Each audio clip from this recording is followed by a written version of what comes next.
Wildlife Board. And I'd like to make some thank yous and stuff to start with. I'd like to thank our tech team, especially for helping me get online and through this process that we're all doing. I'd like to thank all the RAC members and RAC chairs and all those that participated in the RAC meetings the last couple of weeks and stuff like that. And also all the division employees that helped out this entire process. I was fortunate. I watched most of all 5 RAC meetings. The only one I really missed out on was the first hour of the central, not the central, but the southern RAC. I'm going to start off with a roll call. I'm going to start with the Wildlife Board. Just answer yes. Kevin Albrecht. Yes. Carl Hurst. Yes. Wade Heaton. Yes. Brett Selman. Yes. Donnie Hunter. Yes. Randy Dirth. Yes. I'm also going to do the RAC chairs at this time. Justin Oliver. Yes. I'm here. Brock McMillan. Yes. Braden Richmond. Isha Hadeen. Yes. And Brett Privadell. Yes. Okay, along with us this morning is got a large contingent of the DWR people here, same presenters and stuff like that, that made the presentations throughout the state. Plus, we got all the regional managers, basically the same people we have at all of our wildlife board meetings are here online to help out and answer any questions that the board and the RAC may have. I'd also like to thank the public. They're joining us today to watch this meeting that as we go through the process here remotely throughout the state, everybody's here and present. So if you have any questions from DWR personnel, just feel free to call out their names and they all should be available. So I'd like to call for an approval of the agenda for this morning. Y'all had a chance to look at the agenda. And This is Randy. I'll make that Motion to approve the agenda. okay, I have a motion from Randy. Do we have a second? Byron, I'll second that. Donnie. Okay. We have a motion and a second. All those in favor, well, I'll do a roll call again. Kevin Albrecht, Yes. Carl Hurst, Aye. Wade Heaton, Aye. Brett Selman, Aye. Donnie Hunter, Aye. Randy Dirth. yes. Okay, the motion passes. It's also, we need to approve the last minutes from the last meeting. I'd take a motion on that to approve those past minutes. Byron, I'll make a motion that we approve those minutes at our last meeting. Donnie makes the motion. Do I have a second? I'll second that, Byron. That's Wade Heaton. Yes. I'll do a roll call again. Kevin Albrecht, Aye. Carl Hurst, Aye. Wade Heaton, Aye. Brett Selman, Yes. Donnie Hunter, Yes. and Randy Dirth. Yes. At this time, we'll turn the meeting over to Director Mike Fowkes to give us the agency update. Thanks, Byron. Got a lot of stuff to cover since we last met, and I did an update. So I'll jump right into, as you know, the legislature convened and finished up, and there were several things that affected the division and sportsmen for the state of Utah. So one of those things that occurred during the legislature was there was a non-resident fee increase for permits and licenses that was approved. This was this was because of a legislative audit that occurred last September, calling for the division to consider making their non-resident fees more compatible with surrounding states. And so the legislature, and it's their prerogative, decided to take this on during the session and increase those non-resident fees based on information that we gathered as a division comparing surrounding states. So that passed, and those fees will go into effect July 1st. There was a resolution that passed by Representative Schultz that stressed the importance of migration corridors for big game. That was a good thing. There was a wildlife legacy fund that was created. Representative Snyder ran that bill. There was no funding associated with that, but as we move into the future, I believe that they'll find funding for that legacy fund, which will provide funding for non-game species, which is a good thing as well. There was a bill that adjusted or give the board authority to refine the tagging requirement for permits that require tags. And that will, you'll see some of those changes come down the pike next month at the board meeting there. Basically, it will just define that you can have your dog retrieve, or you can retrieve into the water and come back before you have to tag up on some of these waterfowl and turkey and upland species. So several predator bills, and you'll see some of the results of those predator bills coming forward with Darren Du Bois's presentation today at this meeting. So lots of changes that went on in the legislature. We felt good about the session. We think it turned out really well. And so we're happy with the results. COVID-19. Our agency is primarily telecommuting under Governor Herbert's Stay Safe, Stay Home directive. The staff are staying healthy. We've only had one employee who had to self-quarantine. I don't believe they ever got sick, but their spouse had the virus. So our employees have managed to avoid this thus far. We're still getting lots of good work done as circumstances allow. The Salt Lake and regional offices are still open for business, but operating with greatly reduced staff. And we're encouraging our customers to use online resources to buy licenses and permits as much as possible. We will most likely be reopening the shooting ranges and wildlife education center shortly under the lessening of the restrictions by the governor. May occur as early as next week. San Juan County is now open for bear hunting, camping, and recreation, as are most of the other counties that were previously closed. You can get up-to-date COVID-19 hunting and angling information on our website. From the wildlife section, Migration Initiative website was rolled out to the public first week of March. We've had 14,000 visitors to that site. It's really amazing. You should go check it out. There's lots of great information there. Big game capture season is complete. Captured 1,433 big game animals via helicopter. That includes 971 mule deer on 20 different management units, 117 elk, 129 pronghorn, 5 moose, 21 bison, 190 bighorn sheep. We also relocated 1,143 turkeys this winter to approved translocation sites. So lots of activities going on during this winter and spring with regard to the wildlife section. Habitat sections running the Watershed Restoration Initiative, Habitat Council, and other funding meetings are occurring electronically, have occurred electronically, and they're still on schedule to get those projects funded, including a meeting yesterday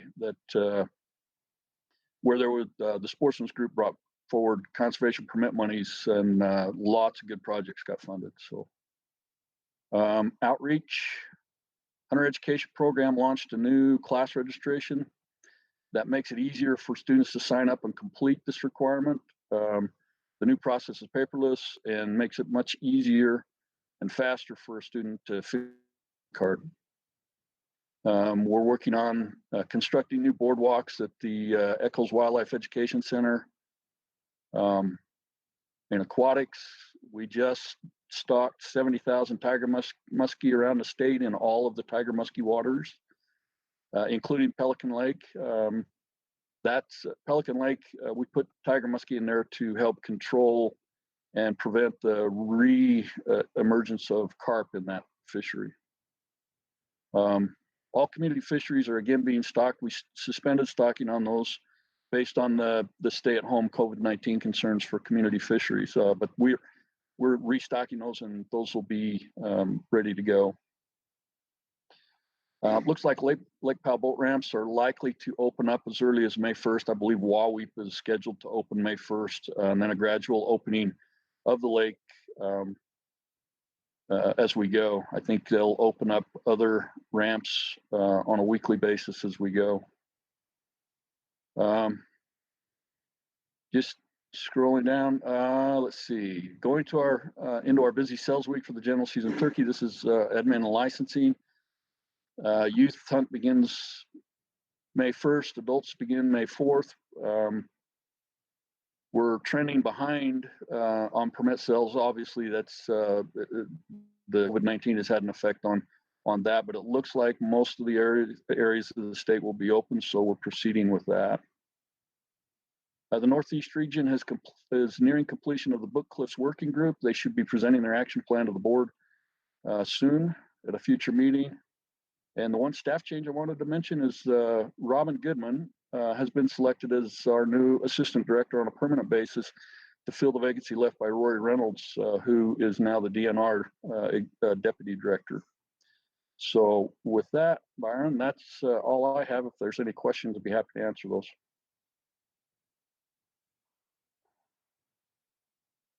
Thanks, Director. Appreciate that very much. Are there any questions from the board members for the director? This is Carl. I've got one question. How many of the spring bear hunters turned back their tags, and how many of them decided to hunt? I don't have that exact information, but I think there might be somebody on here from licensing who can answer that. It wasn't as many as I thought we would have. This is Lindy Varney, licensing coordinator. Carl, we had about 100 bear hunters surrender their permit for the spring hunt. All different areas, not just down in the southeastern part of the state. Thank you. That's probably smaller than I thought it would be. Any other questions for the director?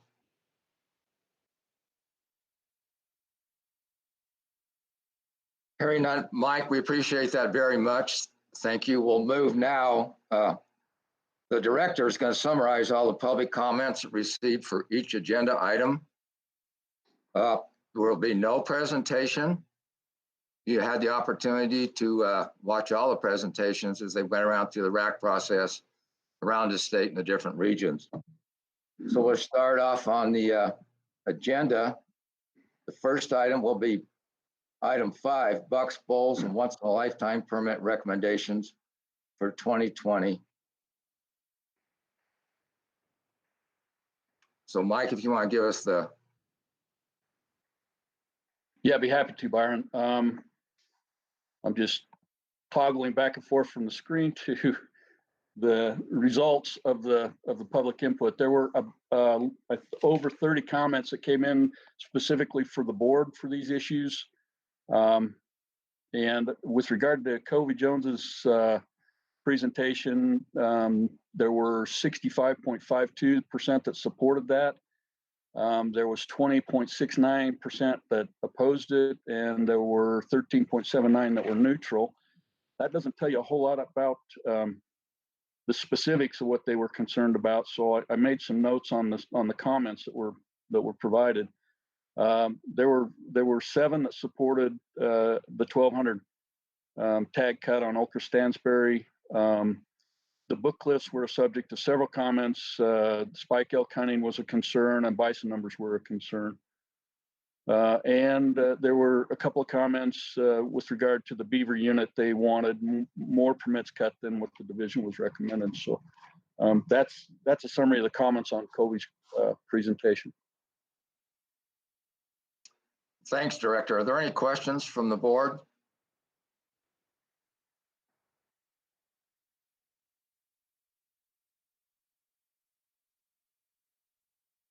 No questions from the rack chairs?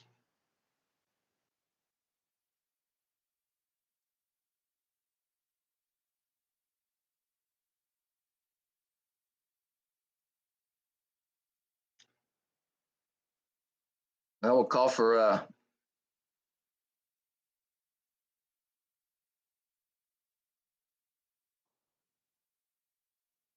can't believe we don't have any questions from the. Yeah, Byron, I guess I wasn't sure of the format of when to open those. Is Kobe on here? I'm on here, Carl. Kobe, I've just looking at the late season muzzleloader tags. Our three biggest tag units are Central Mountains Manti, Wasatch West, and Chalk Creek East. They all have 8,100 tags, but in reference to the late muzzleloader tags, Central Mountain has 25, the other two have 40. Could you address why that one would have fewer tags, that Central Manti unit? Absolutely. So we sat down after we implemented this in the plan. This is one of the things that the Mueller Committee felt very strongly in the plan, that we should set them according to a percentage, either 0.5% of the permits allocated on the unit, or a minimum of 5 permits if they didn't meet 5 permits with that 0.5%. And we took this through the process, and then at the board, this was changed to, instead of being set by the plan, they can be anywhere from a minimum of 5 on every unit up to 0.5%. And then we went back as an agency and we tried to determine some criteria of when we would set these with. And we worked with the biologists and worked with everybody, and there was a lot of internal discussion, some heated discussion about how and when and how we should set these permits. And when we finally hit it, we decided this really is a social hunt. You know, these type of numbers are not going to affect buck-doe ratios. They're not going to affect the deer on the landscape. They're not going to affect anything really, but they're going to provide a limited entry opportunity without increasing the number of limited entry units across the state. And so we turned the ball back over to the biologists and said, okay, if they're social anyways, work with your constituents and set the number where you feel they're appropriate. And in some areas, these permits are more coveted, more desired, more wanted socially than in others. And in some areas, the biologists felt like they could recommend more. In some, they felt like they could recommend less. So this really is primarily a social recommendation. The concern that I've heard is that it doesn't feel fair. And Central Region voiced that pretty clearly. Yeah, I guess that would be what I've heard also, that it seems unfair wasn't used, but at least arbitrary, that there's nothing really for anybody to argue. I hate to say conspiracy theories, but what I've heard is that you know, somebody may be on the borderline, so they give more tags, or they're going to get the tag, and so they give less tags. The arbitrariness of this is bothering me a little bit. And I completely understand that, Carl. And with all due respect, it was more of the board directed us to, I felt like specifically on this one, to let biologists have the control, and that's what we did.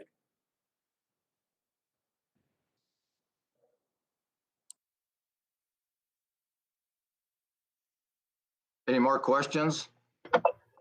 Yeah, Chairman. This is So at least on my. Go ahead, Go ahead, Carl. Randy. I did a little bit, but I kind of get the feel that there's some local pressure, some non-biological pressure, maybe the word is social on some of these units.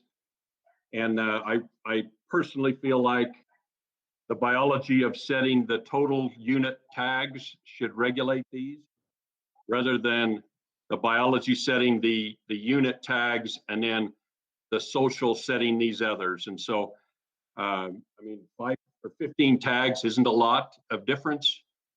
But when you get down to the individual who can draw, the arbitrariness of the way this has worked out this first year that we've done this is bothering me.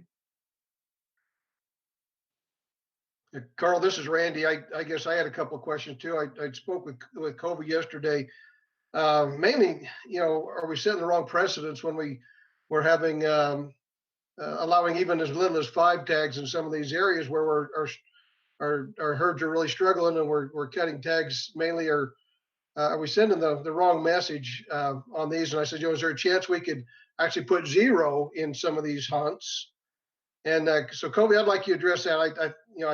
You gave me a good reason. I mean, you look at the Cache and the Panguitch Lakes, Boulder, and San Juan, some of these ones that are really hurting right now. Can we lower those to 0 and not have any tags? And Kobe, would you answer that? Yeah, that's a good question.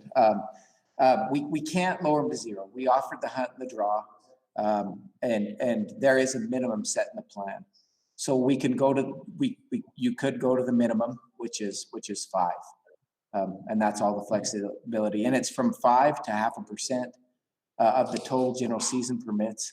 One thing to remember, and I think you're right, Randy. There's some social pressure on both sides of this right now, which is it's good. When we have social pressure and frustration on both sides, and we're somewhere in the middle, that probably means we're doing something right. But one thing to remember is that these are limited entry permits, and so I understand that in some cases it might feel frustrating to add these onto a unit when we feel like it's struggling at least and has a lower buck-doe ratio. But and we all know it's not a significant number of permits anywhere to affect anything. But it does take a limited entry opportunity, and there are folks that have waited a long time and are really excited to be able to hunt in their backyard that limited entry opportunity instead of having to go somewhere else around the state. And so the opportunity is different, is the point I'm trying to make too. Yeah, thank you. Kobe, this is Donnie. I've also got some concern in our sportsmen do here in southern Utah, where we feel like 2 or 3 of those units of we've raised them too high. I'm talking about the Zion, Pine Valley, and is the 2. And they'd like to see them go back to what they were last year. Our deer are hurting down there too. We're a little bit better shape there than some of the other areas in the state, but we're hurting down there, and our sportsmen want to be. They're willing to give up some of that opportunity to get our deer back. Our deer is really, really important, and that's something that we've lost. We haven't been able to see them on our winter range, and we want to get our deer back, and particularly mature deer. And this is what these permits do, is they whittle a little bit down on our mature deer, and they want to see more mature deer. So that's my feeling. Okay, and just Donnie, just to respond to that, completely understand. Again, even when you look at the Pine Valley, for example, we offer on the Pine Valley 4,500 general season permits, and we're talking about 23 of these. It's just a very, very small percentage. When it's about mature deer, I understand the concern. And I do want to remind everybody that this and buck permits in general don't drive and won't affect populations. But when it's about mature deer, I understand the concern. That's one of the reasons why we set them in the plan, or wanted to set them at 0.5%, is because really it's not a number that you're going to start to really notice out there on the landscape. But it also fluctuates with the general season permits. So when bucktail races are down, that 0.5% drops down. When bucktail races are up, it climbs back up. And we're all over the place on this one, you know, which again tells me we probably are somewhere in the neighborhood we should be. Any other questions from the board? Byron, can we comment on that, or should we wait until comment period? Well, this is actually the question period right now, the way we got this new agenda set up, Wade. So. Okay. All right. Chairman Bateman, this is Brett Prevedel from Northeastern RAC. Were you going to Well, ask we're gonna do first, and then we'll get back to the RAC and give you the RAC a chance to do questions also, but we're just in the question mode right now for board members, and then we'll go to the RAC chairs. Okay. Okay, so we'll get right back to you. Wade, do you want to go ahead and? I actually did have one question unrelated to that topic. Covey, talk to us a little bit, if you could, about Nebo elk, our average age on that unit, kind of some feeling there as to, well, I mean, we've reduced permits there for quite a few years and not much has changed. What's your feeling on that? We probably set the age objective wrong when we did it, the elk plan is my feeling. I think there are a few units around the state where we got the age objective wrong. The Nebo is hard because that unit is right there connected to the manti. We're managing the manti for a younger age objective.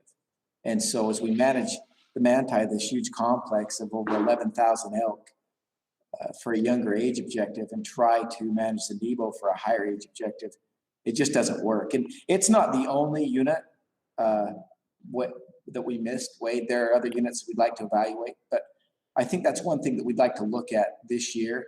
If the board requests, we'd like to probably pull the elk committee back together and just do kind of a mid-plan review on, hey, where did we hit the mark? Where did we miss the mark? And are there a few tweaks that we could make and be proactive about this? And age objectives on a few units that's one spot we probably need to address. So you're saying, Colby, that the reason why, even though we've cut so many permits, the reason why that average age hasn't come up is because we've got a lot of crossover to those other units where those same bulls are getting killed. Yeah, there's the possibility of that. And you know, if after 5 years of cuts and we're not coming into the objective, it's probably not the right objective for the area. Sure. All right. So I recognize we're not addressing that today, but I would ask that we put that on the list of things to go back and revisit.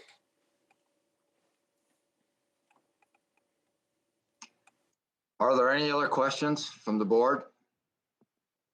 Yeah, I've got a question, Colby. So I've received a few phone calls on the Boulder unit. Can you address where you recommended some reductions, but can you discuss where those are at? The low end, the medium, or the high end of the objective with the cuts that you propose, kind of where that falls in? Sure. And first of all, I guess what I would like to say is that, you know, we did deer recommendations very differently this year, very proactively. And the new plan is one of the things that allowed us to do that. You know, we looked at fawn survival. We looked at not just buck-doe ratios, 3-year average. We looked at fawn survival. We looked at how many bucks that would mean are on the landscape. We looked at adult doe survival, adult survival. And we said, okay, if this is what is leaving the system, this is what is coming into the system. Let's make the best recommendation we can based on fawn weights, body fat on adult does. Every metric we have, we put into this. We looked at survival curves. We looked at everything. And when we did that, we came up with the recommendations of, okay, here's where we're going to come in at under these scenarios. Now, realizing these are biological systems and nature is not perfect, we've actually had higher adult survival on most of our units we predicted. So we predicted on the Boulder, for example, 80% adult doe survival. And could you give me the data on what we're actually at on that representative on that unit right now? But on a lot of our units, we're higher. So at that prediction, with high success, we'd come in lower, obviously, about 13, 12.7, which is what we came in at last year. With average success, we'd come in at 15. With low success, we'd come in at 18. Now, we know low success on this unit over a 5-year average is 33%, which is actually really pretty good for a general season unit. You know, when we're basing it on the unit, we know that we're going to come in. So when the biologists did this, they took that into account and said, if we're losing deer, if we're dropping deer, that's where we're at for low, that's where we'll be at for low success. So we have less deer. This year should be a lower success year. In addition to that, we're right now through the worst time. We're at 94% adult doe survival. So we're way higher than we thought, which means it's going to be a good year. And if anything, we over-predicted mortality, if that makes sense, over-predicted natural mortality. And so we're comfortable with where we are in that prediction. We may be wrong, but one of the things I want to caution is that as we go through this, we're going to use this sheet next year. And if we cut too much and overcorrect, we're going to have to come back next year and recommend bigger increases than we would have had to. And so that's the caution behind managing like this. We tried to make the cuts and not play the game of we'll cut a little, help us cut a little more. But I hope that's a good answer, Kevin. And that was longer than what you probably wanted. Thank you. Kobe, well, this is Randy. What we got you on there? I guess I got a question. Some of the has to do with that spreadsheet that we've got on our prediction, and I really like it. It takes a lot of the subjectivity out of it, and I appreciate that. But on the cash unit, if we have average success, it shows we'll have about a buck to doe ratio of 12 to 100. On the LaSalle, it's just below the 15 to 17 objective. San Juan, the same. The Beaver, it shows about, if with just average success, it shows about 15 to 100, which is well under the 18 to 20. Box Elder, Monroe, Boulder, those are all the same. Help me understand why we're looking at low success rates on some of these as opposed to the average success rates on some of these ones that are really struggling. That's actually a really good question. And that's because the biologists, they know their units, and it wasn't just plug and chug.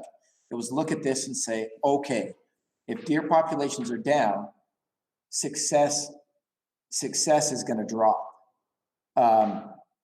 And so as we make this prediction, we can't predict it with even average or high success when we know, and the best example is the cache I'm looking at right here.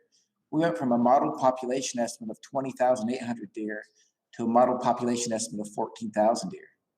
And so as we lose deer on the landscape, hunters are naturally less successful. It's not that we want them to be less successful, it's just a function of deer on the landscape.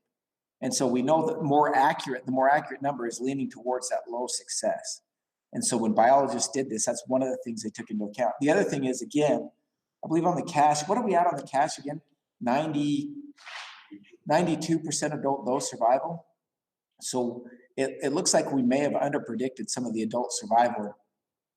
It is looking like it's going to be a good year for deer statewide. Now, I hope we get a little more moisture, but it's looking like, and that affects that, Randy. So then we could actually come up in a little higher than we think too. Anyway. So if we do end up with average success on some of these units, next year we'll have to reduce tags even further. Is that a fair statement?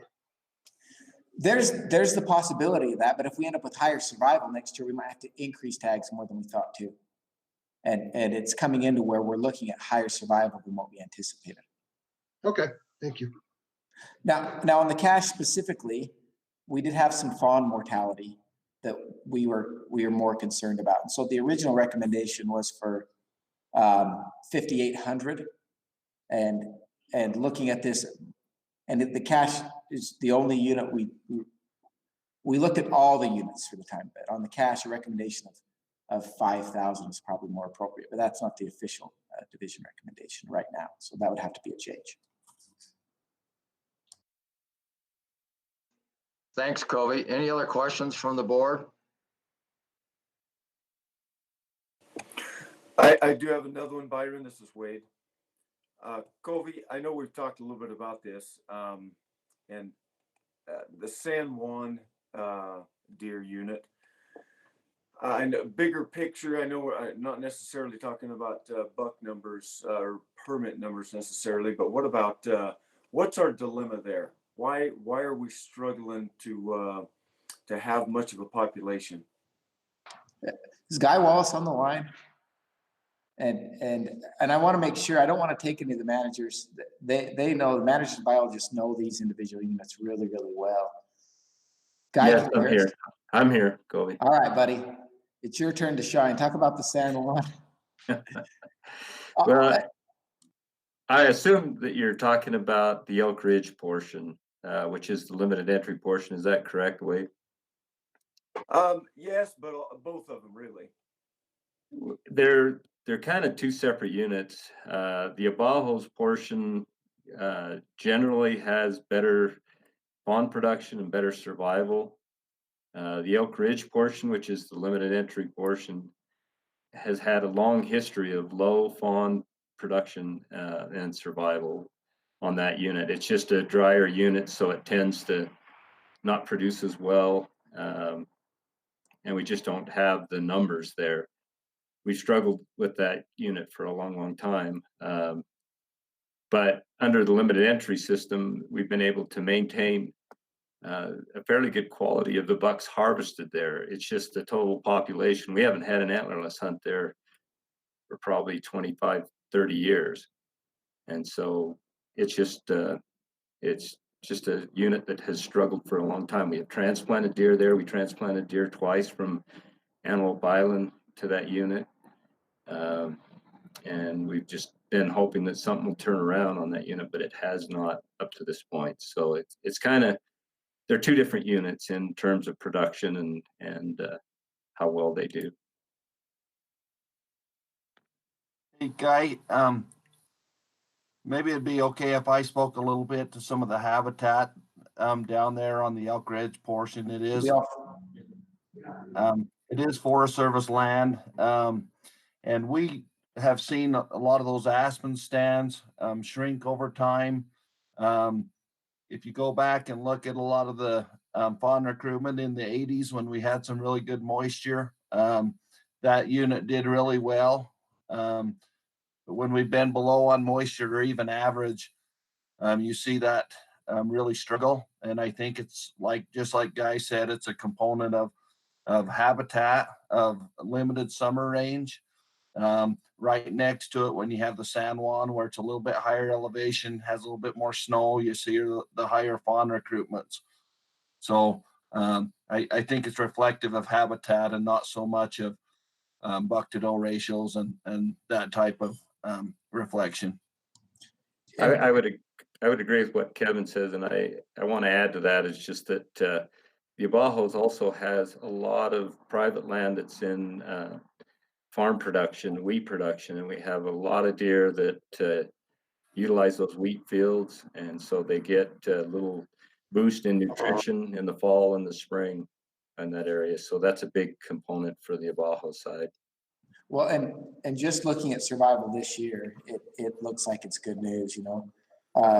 We're at 83% fawn survival, and what's the adult doe survival again on that unit? We're at 100% adult doe survival on that unit, which is remarkable on the San Juan as a whole. So that's a good thing. Covey, how many callers do we have on those two units? 42 adult, 18 fawns and 42 adult does.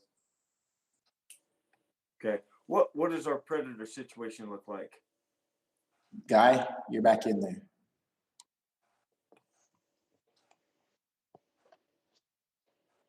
You're on mute, Guy. Sorry about that. We've always had a a fairly good bear density on that unit. And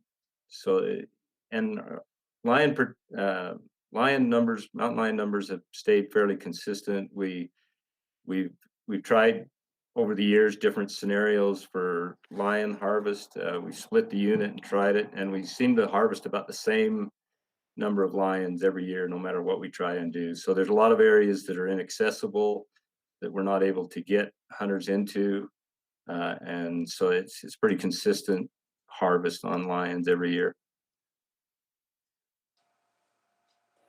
So I guess, Colby, I don't want to get too far in the weeds. I know we're working on buck permit numbers, but I guess the reason I bring it up is because if there's some things we can do to generate population over there, perhaps we ought to look at it. I mean, we're reducing permit numbers. What do we feel like our fawn loss is due to bears? I know that bear population is quite high.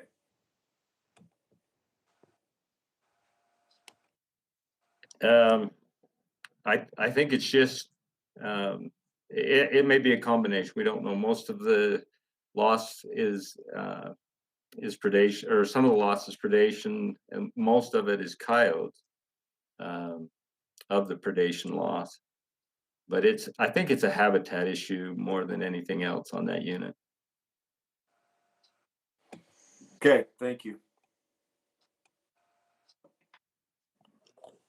Any more questions from the board? This is Brett. I have one more. Why was the fawn recruitment so low on the cache? I couldn't read that. I looked for it. I couldn't find it.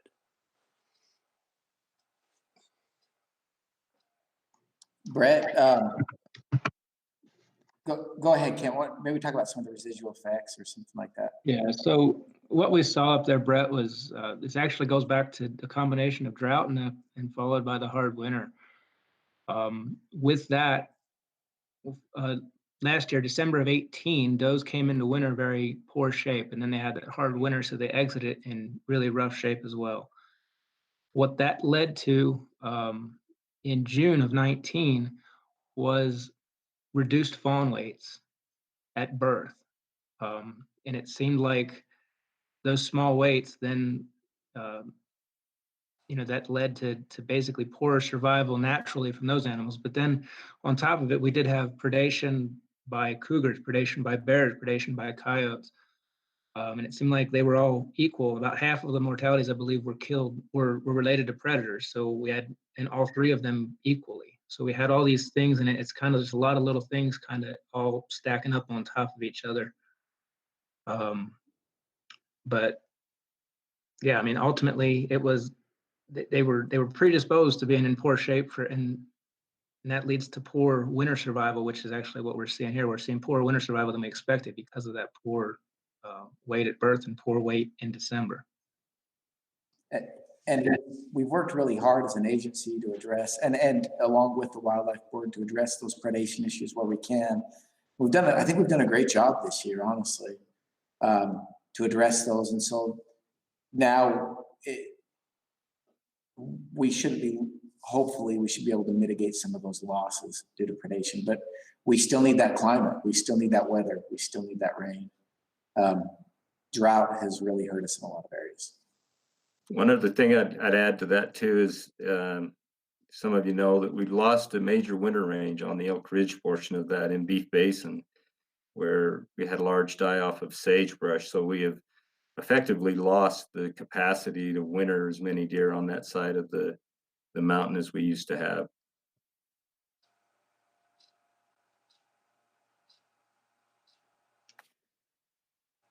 Guy? This Yes. is Byron Bateman. I got a question for you on the Beef Basin. I know we've done some habitat projects down there in the last few years. And this would be a question for habitat, of course, but are there any other ongoing habitat projects for Beef Basin that you know of coming up in the future to help out? I don't know that there's any coming up. For years, we have tried to reestablish sagebrush out there. We've had some plantings and we've had mixed success with that, but those are long-term situations where we're gonna have to wait a long time to see if that sagebrush starts to come back. I know they're looking, we have an ongoing study right now to look at sagebrush growth and where it does the best, what type of soils. We're working with Utah State University on that study, so that in the future, when we do these plantings, we can pick sites that have the best potential. So that's an ongoing study right now. Thank you. Are there any other questions from the board?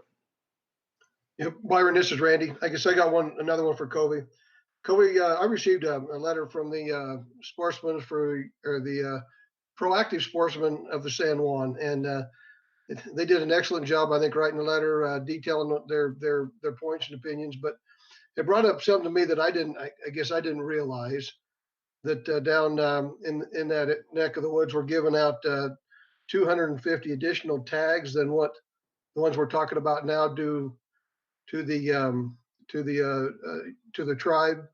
And I guess is that true? And are we doing it elsewhere in the state?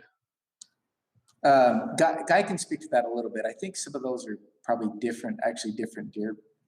But Guy, would you speak to that? And yes, there are places around the state where we have to allocate a portion of our permits to tribes and work with them on those issues. But Guy, would you speak to that specifically? Yeah, that's correct, Kobe. We do have, we issue permits on the Navajo or to the Navajos, but they're for the whole region, not just for the San Juan unit. They're for the Southeast region. And I think the Southern region issues some as well, but we issue 200 and some, whatever that number was. And we've done that for quite a while. It's part of a memorandum of understanding that we have with the Navajo tribe. Once we went to unit by unit hunting, it was difficult for them to draw tags, and so this was an agreement we entered into with the Navajo tribe. I appreciate that, and I think it's wonderful. You know, also I don't have any problem with that at all. I guess the question is maybe for Kobe, why aren't those being included in our grand total, or are they included in our total?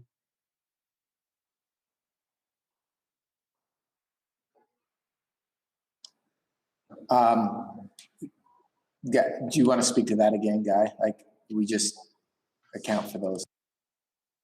I think because they're regional permits and not unit permits, that's why they haven't been deducted from any of the units, because they're just in addition to the whole region.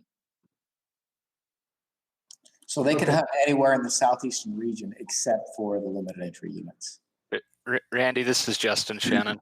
What we're taking to the board today are public draw permits, and those permits that we give to the tribe are not public draw permits. So they're accounted for, but it's not something that we're asking to be included in the public draw. That's why they're not included. Okay, thank you.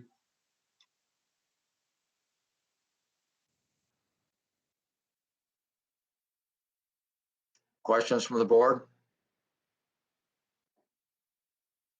If not, we'll go to questions from the rack chairs. And Brett Prevadale, do you want to go first? I just had a procedural question. Are you going to call for a summary of the discussion at the various racks, or should we bring it up?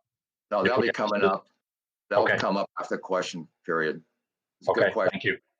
But that will be, the order is we're going to call for questions from the rack chairs right now.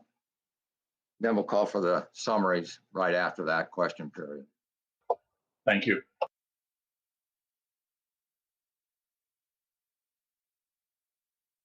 Rack chairs, I hear no questions.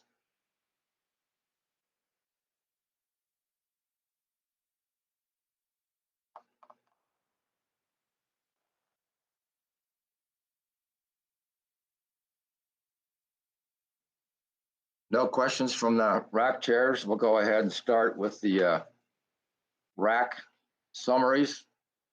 We'll start with the northern region. Justin Oliver. Okay. Am I on there and good to go? Yes, sir. All right. So on this on this item, I'll read it exactly. It was, the motion was made that we accepted the recommendation as presented with an exception to the cash deer unit, and was asked that we reduce the deer tags on that unit, or buck deer tags, an additional 800 permits. And that motion passed unanimously.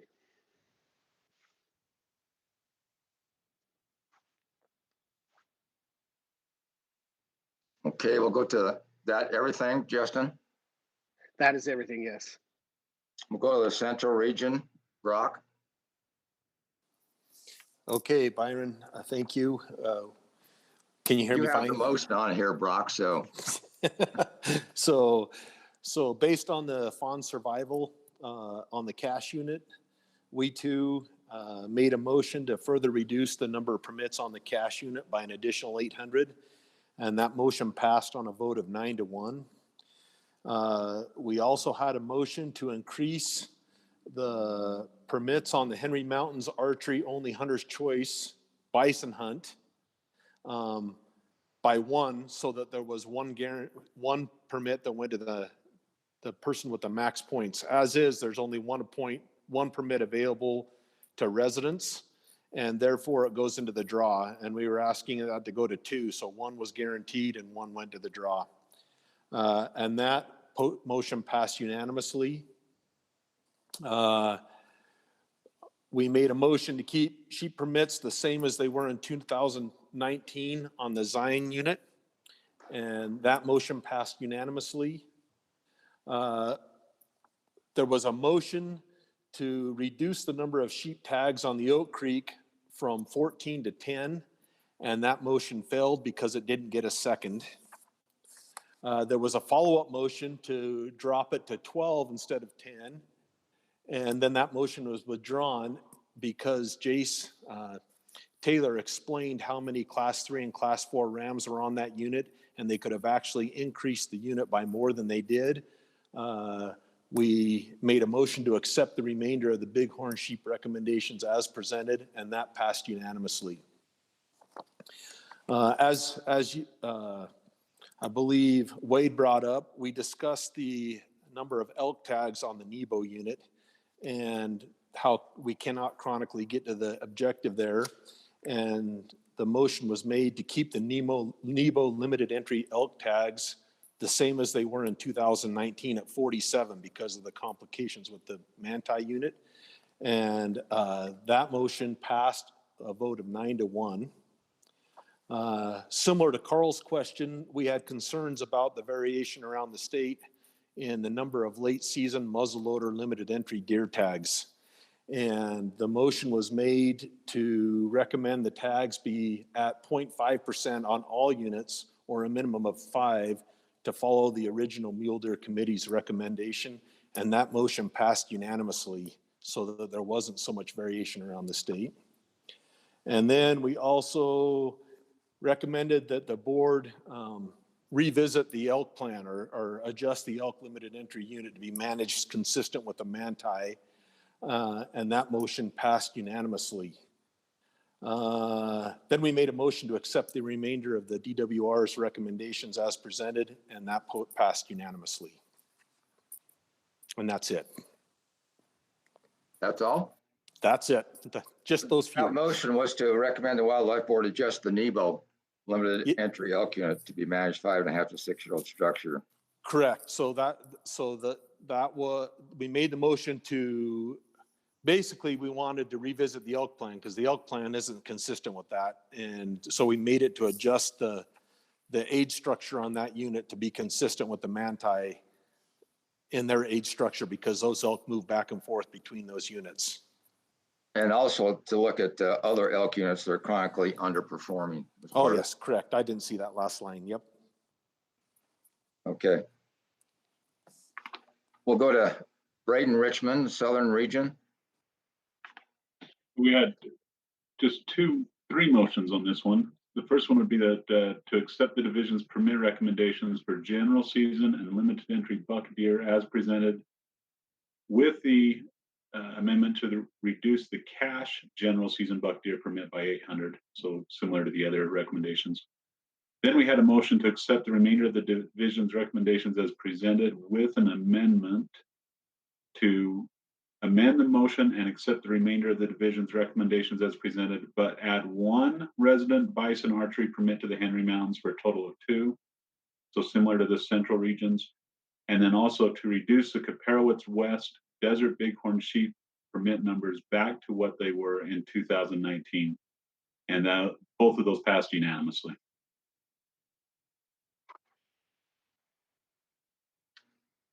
Okay, Tricia? Okay, we had Southeast region.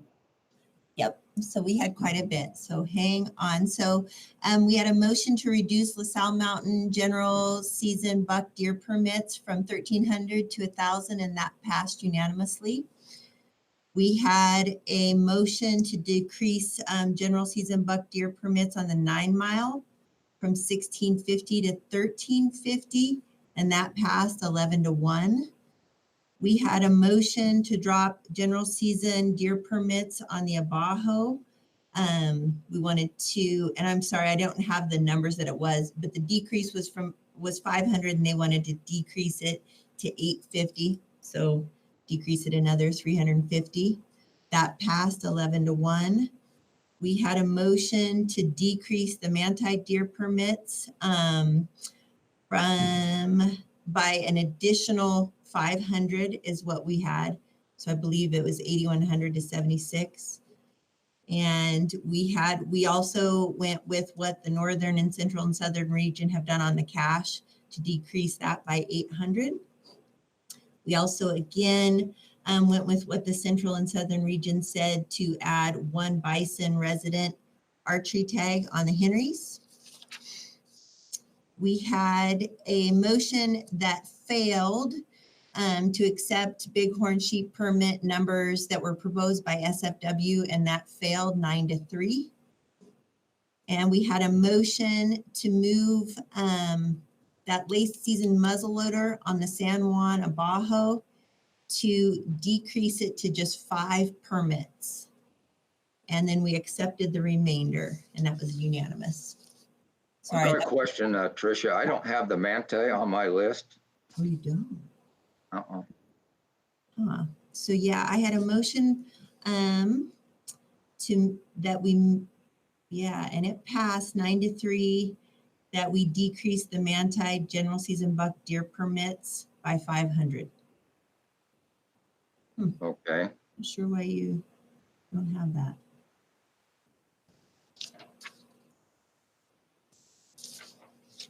Sorry. No problem. We've got it now. So Okay. Thank you. You're welcome. All right. We'll go to the Northeast region. Brett? Thank you. We had basically with public comment and during our board meeting, broad support for the reduction in permits that we've had throughout our region.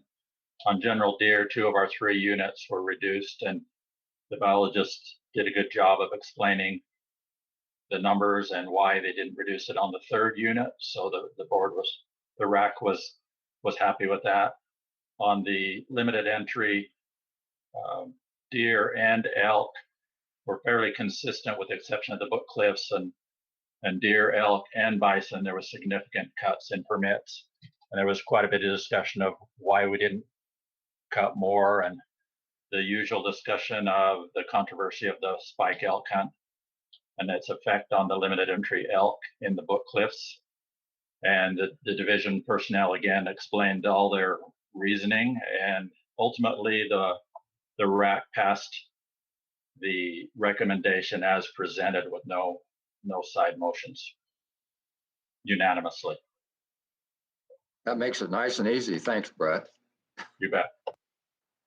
But yeah, they did do a great job on that, explaining everything out there on the Book Cliffs and all the other units right there in the Northeast region.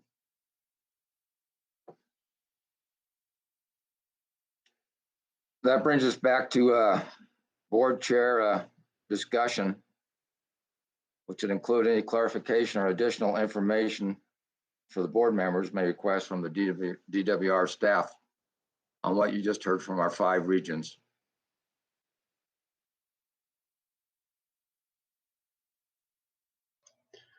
Margaret, do you want to take these kind of one topic at a time, like start with maybe deer? Well, yeah, but this is just a discussion period right now, Randy. So Okay. then we'll get into that. I fully support the cash raising the reduction of the cash by another 800. I think that's something that's really necessary. I fully support the bison, one more tag in the bison for the resident hunter. I think that's a great idea. I'll just drop that right there. Chairman, I'd like to ask Braden a question from the South Region. I'm on, Carl. Braden, I, with all of the emails we got about the beaver unit, I anticipated some sort of an extra tag reduction there. Can you give me the discussion on how that went? You know, I really appreciate you asking this question because I feel like it's my job to represent what the RAC discussed. And frankly, this didn't get a lot of discussion at the RAC, but there was a lot of public direct input to me and other RAC members. And so I do appreciate you bringing it up. I think there really is a concern on the beaver. If you look at the numbers, you can see a drastic decrease across the board on the numbers on the beaver. Interesting, just a comment to that too, is if you look at the numbers, Pavant is also seeing some pretty scary numbers, but we don't get a lot of public comment there. So I would tell you, or maybe my input would be that we have 2 units, particularly in the southern unit, that I believe are pretty scary numbers. Some of the other ones are hurting also, but the beaver and the Pavant have some pretty scary numbers right now. And I have been in a lot of discussion with the public, but as far as the RAC, it didn't get a lot of discussion. I don't know if it was due to the format or I don't have the answer to that. And there were no motions presented or made. Thank you very much. Can I speak to a little bit about that, our deer and our health along those corridors? Yes. Oh, about in 1970, we got a freeway built right through the middle of our deer winter range. And now when our deer come off their summer range down to their winter range, they come onto private ground. And they're on the backs of those private landowners. And we haven't got very good depredation rules. They're 20 years, 30 years old. They need to be looked at. But those deer need a place where we can feed them and keep them healthy, and we haven't got that. I would like to see us with a map of our units that show our critical deer winter range, and I would like to see a program started where we can do wildlife conservation easements on those units to feed those deer in the winter, so they're not on the backs of private landowners. They come off of the mountain, and they have been for a few years, not healthy. I think we need to do something with our summer range also, but what I see around when we've been tagging these deer is they're not healthy when they come off their summer range, and they used to be. So we probably got problems with our summer range too. But anyway, we need a place to put those deer in the winter where they're not on the top of private landowners, and we can feed them and keep them healthy. That's all. Thanks, Donnie. Any other discussion from the board before we go into the call for motions? Everybody's got every question answered. And Byron, so are you just, is this the discussion period where we can just talk to any of the items? Yes, this is just discussion. All right. I just wanted to kind of address an overall view of what I've seen, from this round and this meeting and these recommendations. About 6 months ago at one of the RAC meetings, Colby pulled me aside and said, from here on out, you're going to see a division that is presenting more aggressive, that is a little more aggressive in their increases and their decreases. And I just want to tell Colby how much I appreciate him. He's made good on that threat. And I think what we have here is awesome. The division is being aggressive. We obviously are many units are in a tough spot, and we've got a new item in our models and in our plans with this fawn to doe ratio that I think is huge. I think it's going to really change the way we manage. We're out in front of the herd as opposed to making corrections after the fact. So I just want to take and Colby and Justin and all of those that helped put this plan together, because I think this is much improved from what we have done and what we've used in the past. And so I'm excited about this, and I just want to thank them for all their work on that. Thanks, Wade. Yeah, I'd also like to thank him on that work. That's great work, and we needed to have that information so that we could make better decisions. So thank you, division.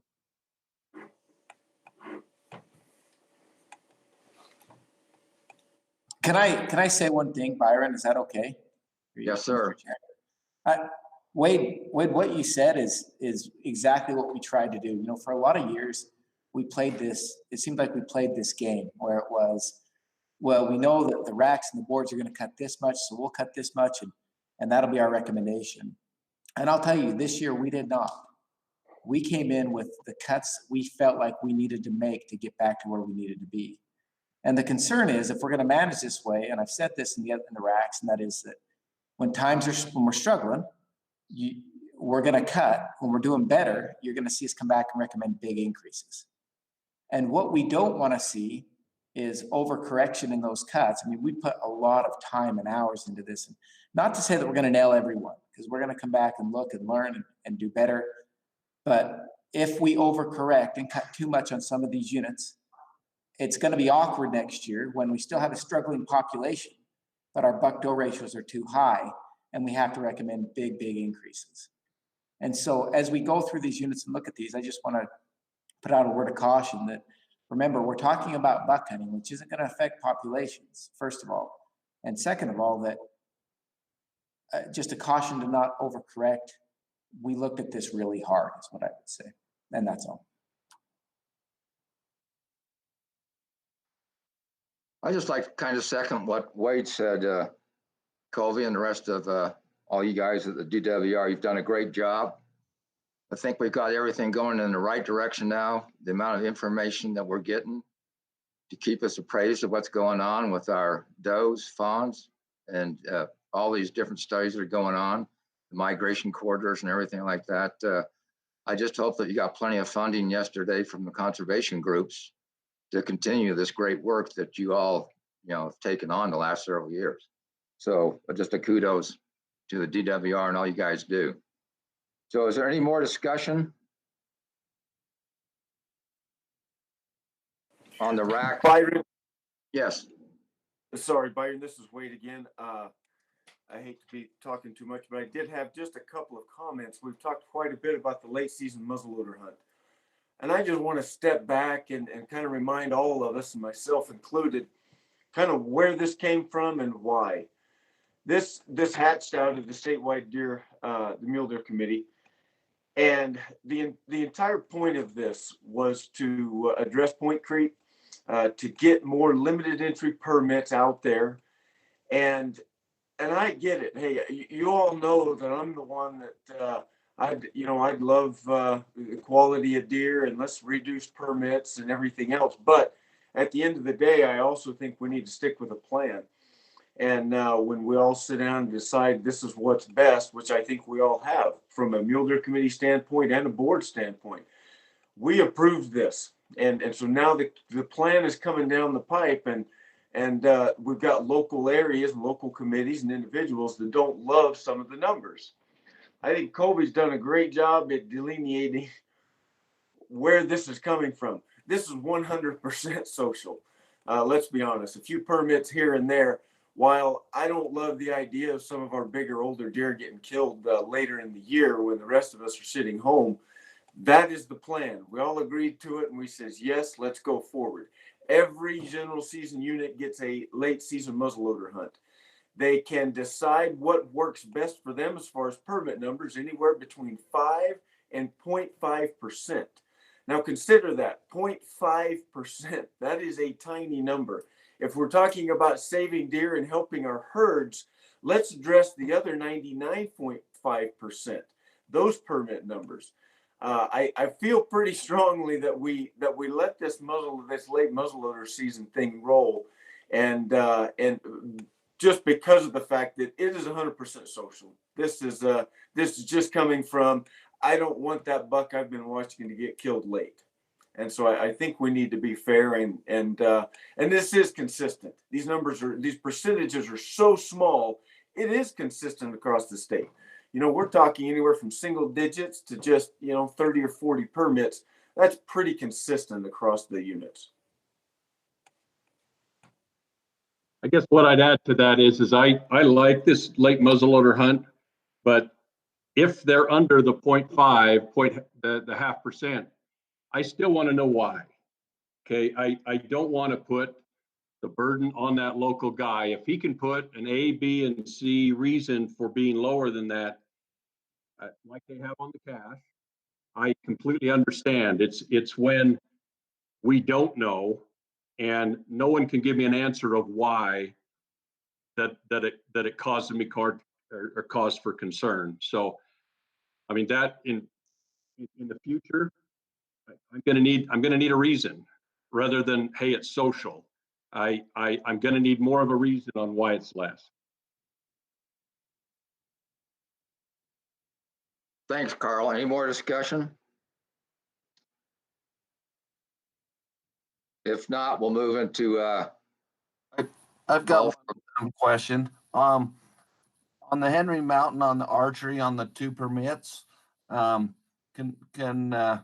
Wade or Paskett or Guy address that?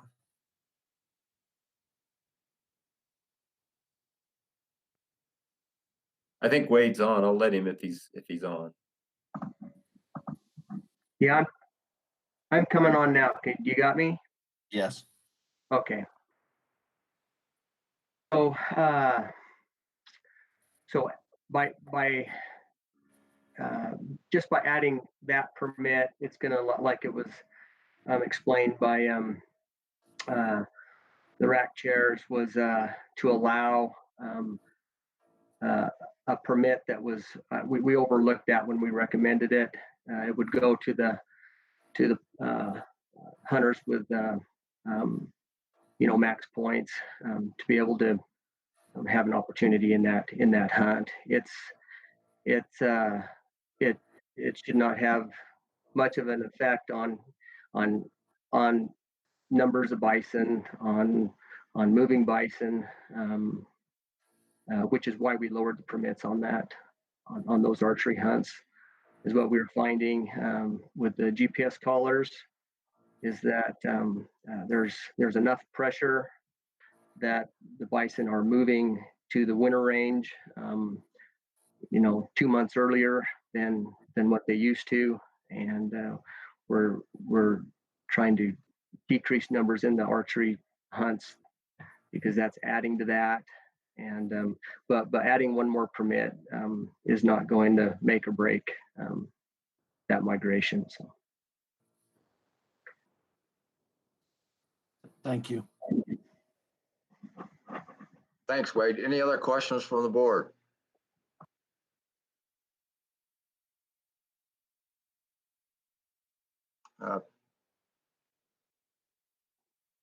Seeing no other questions from the board, I'll call for a motion on bucks, bulls, and once in a lifetime permit recommendations for 2020. We've got lots of different motions that we just went through with all the different racks. I just think to make it better, we probably just break these up in a couple or several different motions to go through this, so we give everything a chance to be heard. One thing that was unanimous on 4 of the racks was the 800 decrease on the cash. The northern region didn't vote on that, but they went along with the rest of the recommendations the DWR presented. So I think that's one we can break out and start with, you know, by itself, individual. What are your thoughts on that? Byron, this is Randy. I'll go ahead and make that motion. It sounds like the division is in support of that. I think that's kind of a slam dunk in my mind. So I'll make the motion that we decrease the cash an additional 800 tags. This is Kevin, and I would second that. Have any discussion on the motion? Mr. Chairman, this is Wade. Just a comment. I don't know.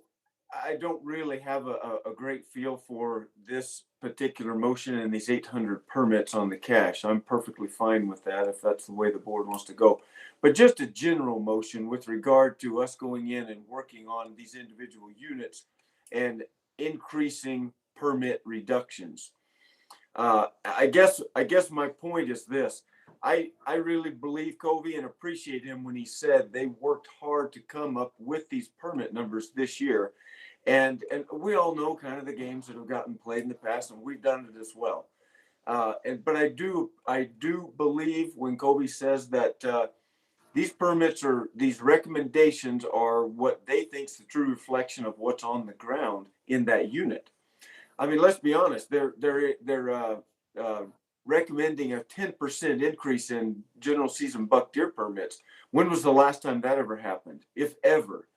We're requesting, they're recommending, I should say, a 50% reduction in antlerless permits. These are huge. I think the division's taken some huge steps on this.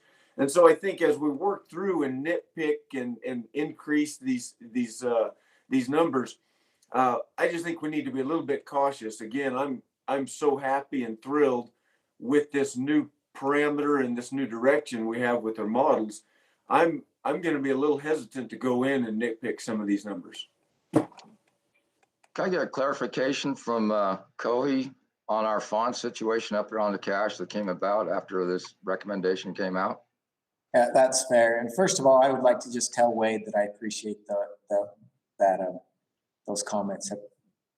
They're accurate and very kind as well. But the cache is the one unit in the state where we over predicted fawn survival. So we are now down on the cache. Fawn survival is at about 35%. And so but adult survival, they're still good.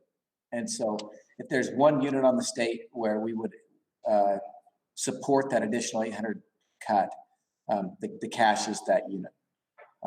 A lot of these other units, we probably actually under predicted survival on. And so, and when we looked at body weights, it was close. It was right there on the edge.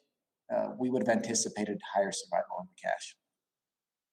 But that's unique. The rest of the units, great survival. So I would just add to that, and I appreciate, Wade, your comments also. I am totally in line with that also. I think that if the division's going to have this additional data survival to be able to help us, it'll really help us in the future. We've got to trust those numbers.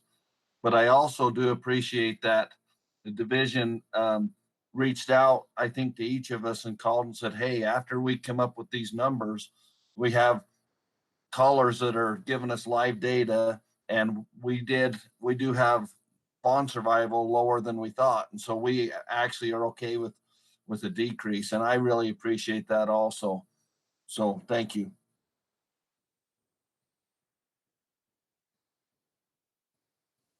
I have a motion. Do I have a second? This Carl, I'll second that. I have a second from Carl.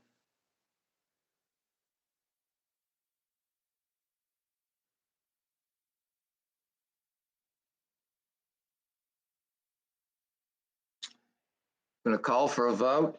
It's going to be a roll call.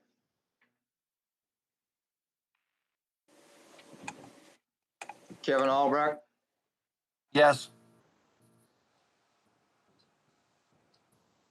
Carl Hurst, Aye. Wade Heaton, Aye. Brett Selman, Yes. Donnie Hunter, Yes. Randy Dirth. Yes. Motion passes unanimous to decrease the 800 permits on the cache. Okay, that's one of many. Are there any other particular motions that the board would like to attempt next? Yeah, Byron, I'd like to make a motion. I'd like to make a motion on the West Caparowitz that we reduce those permits back to 12 on our desert bighorn sheep.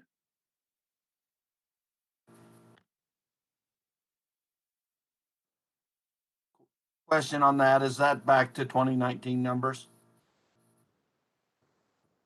Yes. Thank you.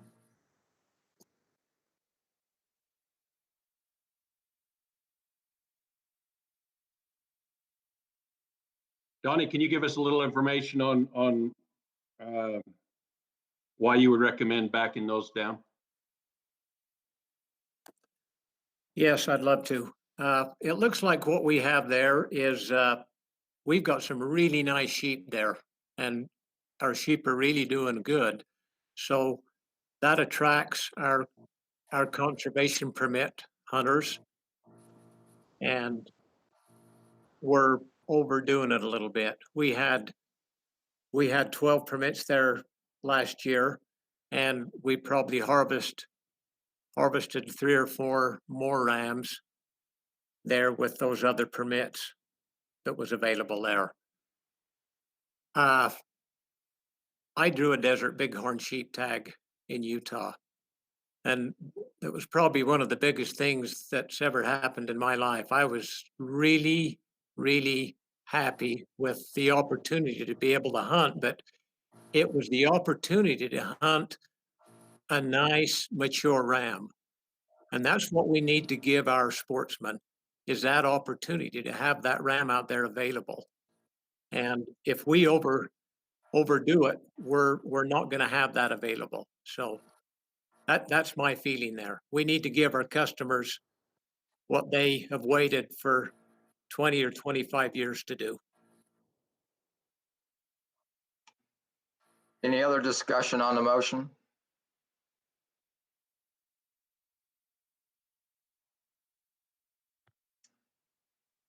I'll second that motion. Okay, we have a second by Kevin.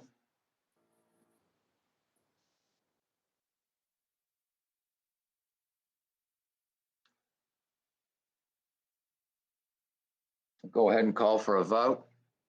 Roll call. Aye. If you're asking Kevin. Yeah, Kevin, you're first. Carl? No.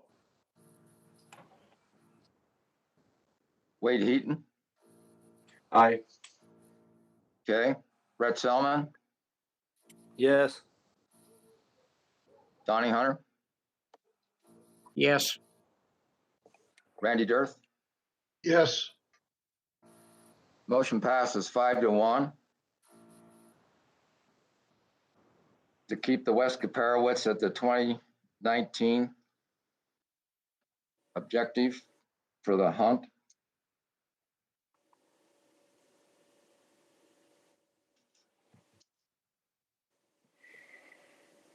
Okay, we've got 2. I would make a motion on the Henry Mountain archery permits to increase that by 1 to a total of 2 permits. This is Randy. I'll second that. Okay, do we have any discussion on the motion in the second?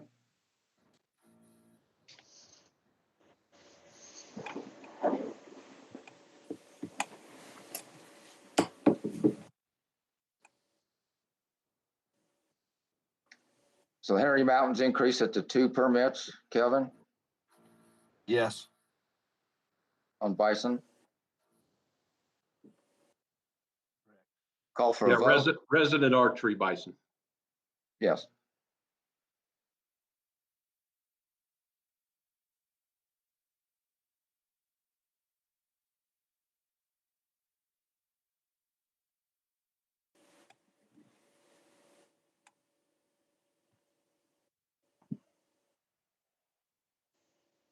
Did your microphone get turned off, Byron?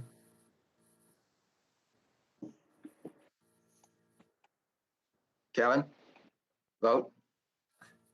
Aye.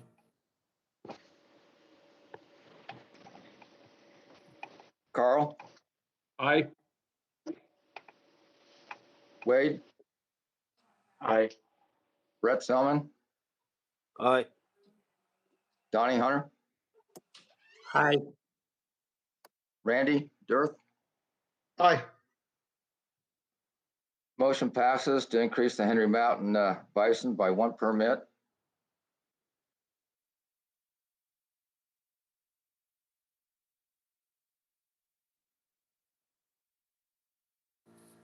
Okay, we'll go back to more motions. I would be prepared to have a little discussion and then make a motion. I agree with Wade when he stated that the division has been the most proactive that I've seen in my time on the RAC and Wildlife Board, and I'm very appreciative of them doing so. And I think as our herds recover, we need to be prepared to allow them to be able to, on the opposite end, to be able to increase tags. With that, Randy alluded to the letter that we received from the concerned sportsman in San Juan County. And being from this region, listening to the RAC meeting, they had a decrease. The Southeastern Region RAC had a decrease on the San Juan unit. And after that meeting, I had an opportunity to visit with Colby and with the biologist for that unit, and to really look at those numbers. With the new process and having that matrix, it is awesome. They were able to walk me through that and totally understand what is going on that unit. Those numbers that were presented would come in with average success on the low end of that objective. With the proposal that was made on the San Juan unit, that would come in at the high end of objective. So I would like to make a motion that would meet in the middle, that would kind of bring them right in the middle of that objective for the San Juan, and that would be a decrease of 150 tags. Kevin, is that an additional decrease? An additional decrease of 150 tags. I'll second that. Okay. We have a motion and a second to reduce the San Juan by 150 tags. Mr. Chairman, this is Wade. Could I just ask for a quick question, then maybe a comment? Kevin, it looks like we are already, there's a 550 permit decrease being recommended, and you're wanting to increase that another 150, bringing total reduction to 700 permits. That is correct. The Southeastern Region RAC approved a decrease of 300, and my recommendation is to be less than that by and go to 150. Just a couple thoughts I had on this. Obviously, I just got done saying that I'm so happy with some of the direction we're headed that I don't really want to nitpick. Having said that, I think there are two things that stand out to me with regard to San Juan. One is that that trend we're on there with the buck to doe ratio alone, not even talking total population, just the buck to doe ratio, and that's plummeted. I mean, in 3 years, that's the scariest trend in the state probably. And so I do think, I know the division has taken that into account as they made the recommendation, but I think that is something that we've got to consider seriously. And the second one is more of a social issue. I really appreciate these individuals out there in San Juan getting organized, getting a collective group together. I think this needs to be a pattern throughout the state. I think if people care about their deer herds and elk herds, they need to get organized and be proactive and do just what this group has done. And so I just want to applaud them and will probably support this motion just for that reason alone. This is Carl. Kobe, are you still there? Yeah, I'm still here, Carl. I was going to say unfortunately, but no, I'm not still here. I decided to be. Do you know when the Abajos would be on a unit plan review? And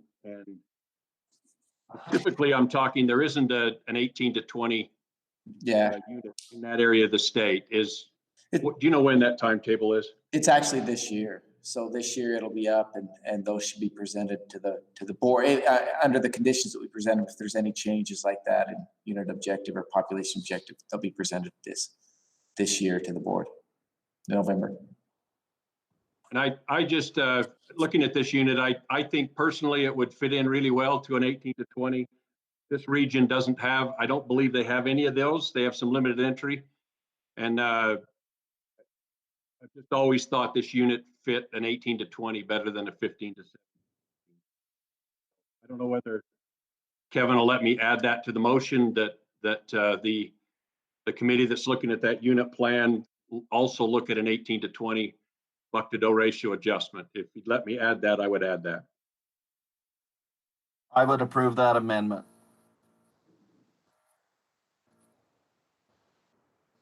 So we have a motion, an amendment to increase that. My second would still stay firm on that additional one too. Okay.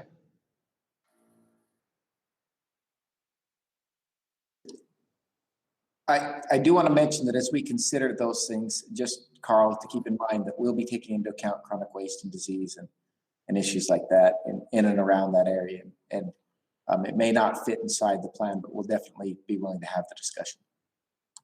And I would encourage you to look at that also, but also consider it.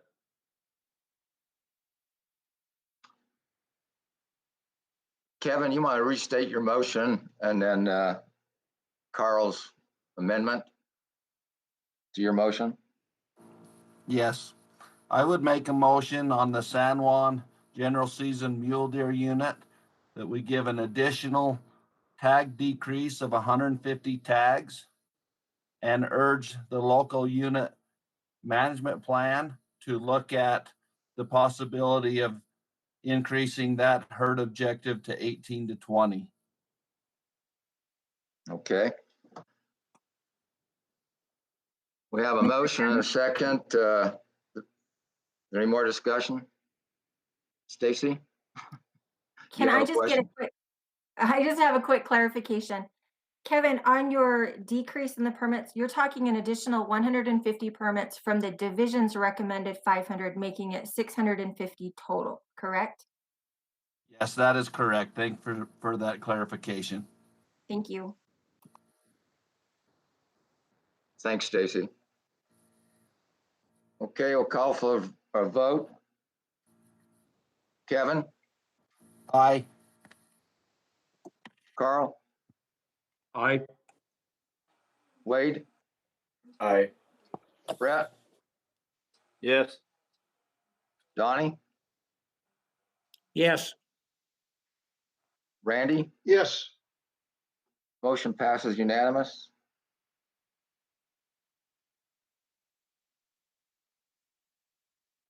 Anybody else want to take a shot at another motion that we still have here from the summary of approved motions that we haven't talked about yet? This is Carl. I'll take a shot at the NEBO. My motion is that we keep the permits for 2020 at 2019 level. I believe that was 47. And that the elk committee look at adjusting the harvest age on this unit. I'll second that motion. This is Wade. Okay, we have a motion and a second. Can you just restate that for me again? I'm a slow writer. Carl. Keep NEBO unit elk tags at 2019 levels. Okay. And address the age objective on that unit in the elk plan. Okay, and that takes care of 2 items then, so. Can I just make a tweak to that one? Yes. That we when we reconvene the elk plan committee, that they look at other units across the state that could be tweaked a little bit too. I think the Book Cliff Roadless and the Book Cliff Bitter Creek is probably could be combined a little bit or made similar also. So they just look at additional units, not just NEBO. So you want to make that part of the motion, Randy, or you want to make a separate motion on that later? No, part of the motion, since this other motion is reconvening the elk plan committee to do, I would say they look at the other ones also. And this, Carl, I agree with that also. Okay. With that add-on from Randy and approval by Carl, I'll go ahead and call for a vote. Keep the NEBO at the 2019 level and address the elk plan with the committee and all the other units in the state that are meeting their plan numbers. I'll call for a vote. Kevin? Aye. Carl? Aye. Wade? Aye. Brett? Yes. Donnie? Aye. Thank you. Unanimous. This is Randy. I'll say yes too, just because. Did I skip you? I did, Randy. Thank you. Okay, we still have a couple other items that approved of motions. Are there any more that you want to try and take on? I would, again, in the southeast region, the LaSalle was brought up with having the same issues as the San Juan. And it has been one that's been chronically having problems for a while since for the past quite a few years. And so the southeast region made a motion to lower that. I again had good discussion with the biologist and with Colby, but I would like to meet in the middle and not go with as low as the southeastern region rack, but I would make a motion that the LaSalle unit have an additional tag decrease from the recommendation from the division of an additional 100 general season mule deer tags. So what would the total be, Kevin?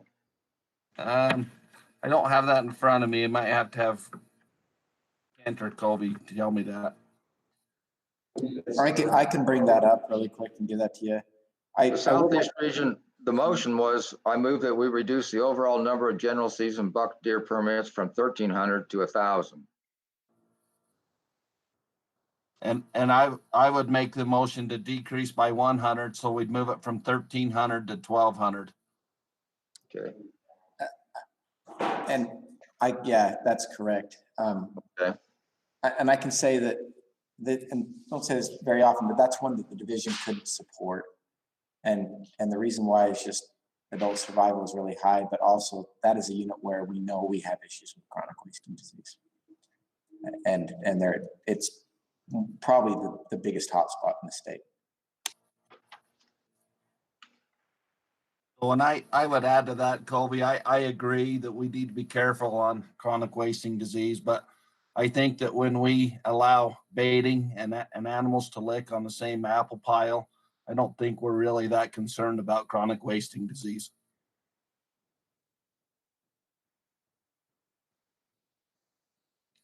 Okay, is there any more discussion on Kevin's motion? Do we have a second? Yeah, this is Randy. I'll second it. Sounds like Kobe's not totally against it.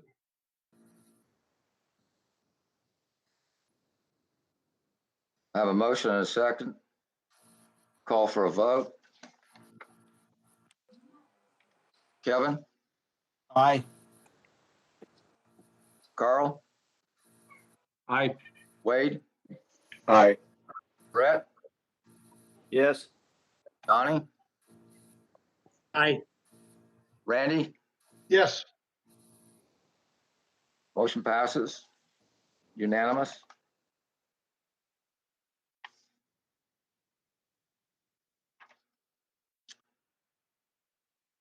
We still have a few items left. Is the muzzleloader permit numbers at 5 or 0.5%. We haven't done anything on that. Also have on to accept the remainder of the bighorn sheep recommendations as presented.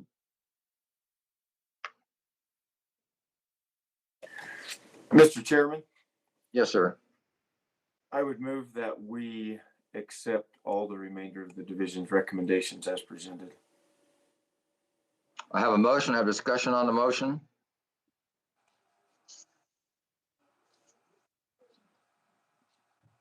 This is Randy. I'll second that. We have a motion and a second.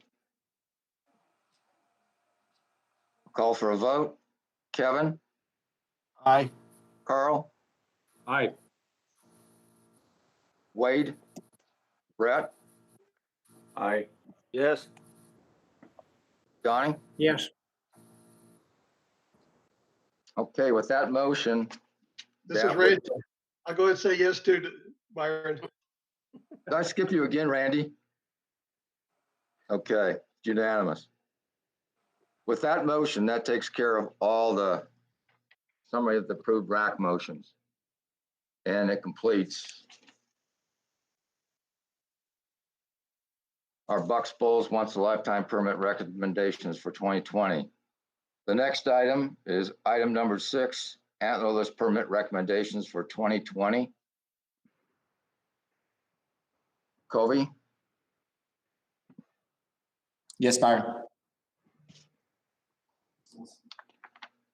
You want to give us any insight, or we just Any words of wisdom? Yes, sir. I just think that, remember, when the division issues antlers permits, there are a couple of reasons why. It's not just to provide an opportunity to hunt. It's to look at things like, do we have excessive depredation, and do we need to address those issues, or do we have urban conflicts, or do we have animals that are in poor body condition? So there are several reasons why we'd issue antlers permits, or do we need to manage to the population objective? And we looked really hard at that this year. I know there are folks that are frustrated that we issue any antlers permits, but the truth is there are areas with high conflict where either we harvest those animals or we can allow the public the opportunity to harvest those animals. And anytime we can allow the public that opportunity, we choose to do that. It's also a good management tool to look at other things as well. If you have any questions, go ahead and let me know. Okay, this one should be a little bit faster than the Antlers permit recommendations for 2020. Central region, Southern region, and the Northeast region all voted unanimously to accept the division's recommendation. The Northern region had a motion to move that we accept the Antlers permit recommendations for, well, it was actually unanimously also.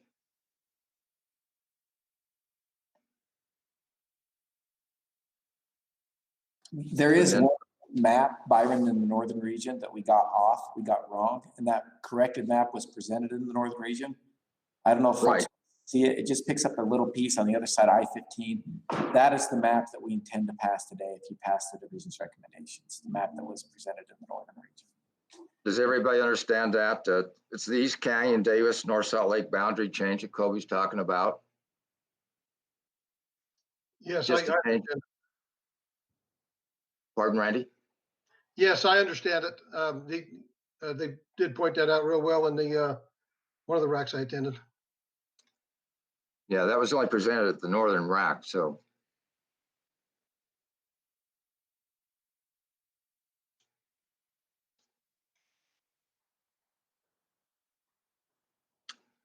We have one motion that reduced the antlers tags on the book list to a total of 150 tags with no more than 15 being in the roadless area. Now passed 7-5.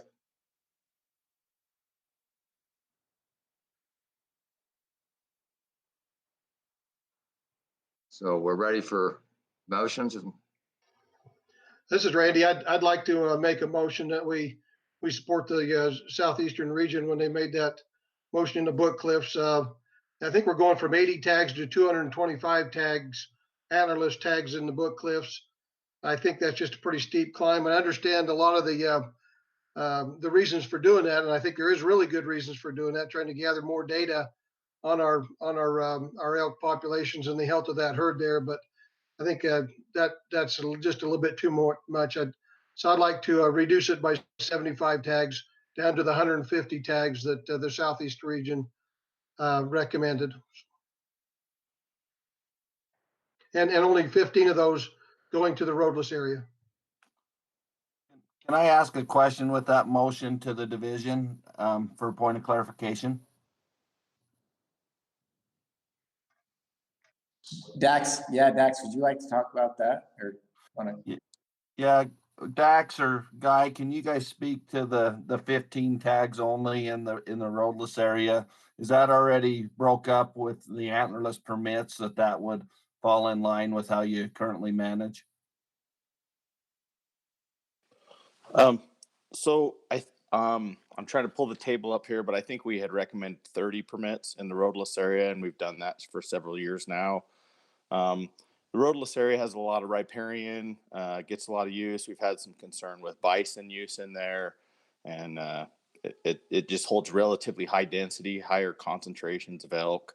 And so, you know, we feel comfortable with that 30. That helps us to kind of keep those up moving a little bit and provide some opportunity for folks that are interested in, you know, a backcountry elk hunting experience. Is probably some of our higher density elk habitat in the Book Cliffs. So that was why we, for the last several years, have been recommending those, you know, those permits, which is a little more, I guess, twice as much as the 15 that the Southeastern Region RAC wanted to cut it to.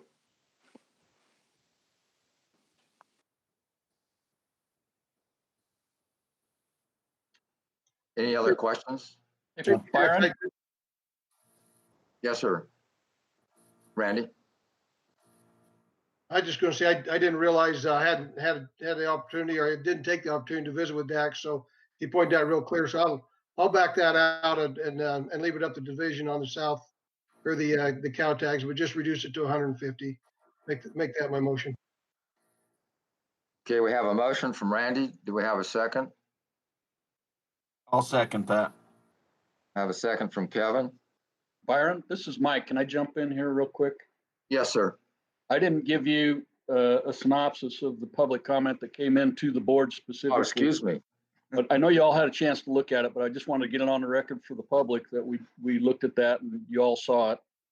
But for this, there were very few written comments. It was mostly they just took positions on whether they supported or were neutral or were opposed. And 41.38% were supportive. 27.59 were neutral, and 31.03 were opposed to it.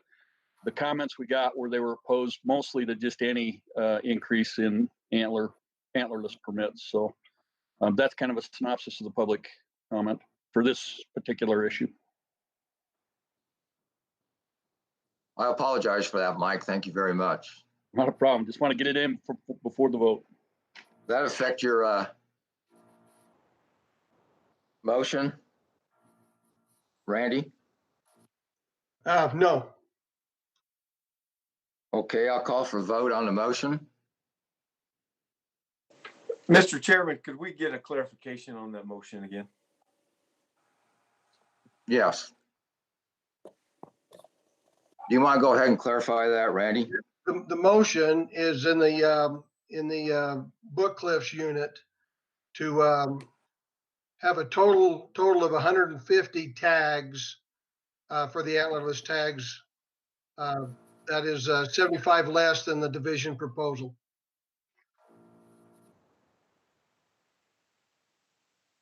Okay, is there any discussion?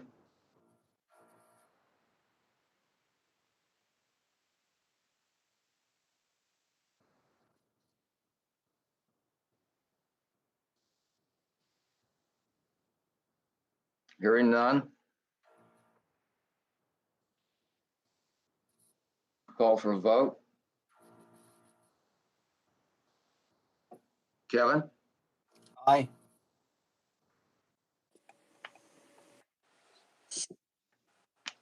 Give me a minute here. I'm shuffling papers. So, Carl? Aye. Wade? Aye. Brett? Aye. Donnie? Aye. Andy? Yes. Motion carries unanimous.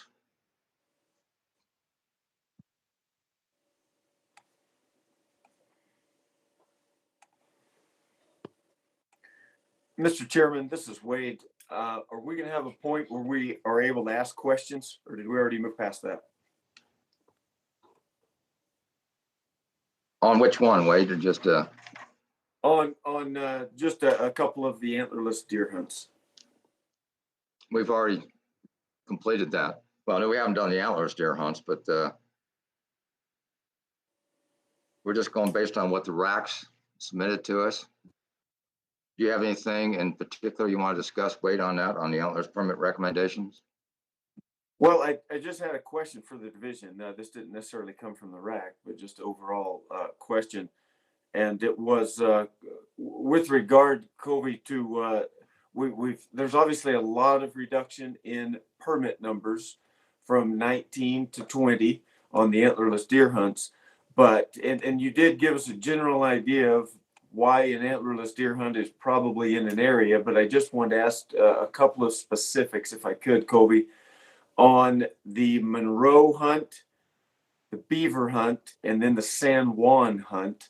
Those have been reduced almost in half, but on some of those units that are struggling, obviously, if we could get away with having none, that'd be great. Obviously, there's a reason for it, and I'm just curious what those are. Yeah, Wade, and I'd love to take that, but I feel bad that Teresa and Guy sit here and just don't get to talk much. So if you're okay with that, we'll Sure. let them talk.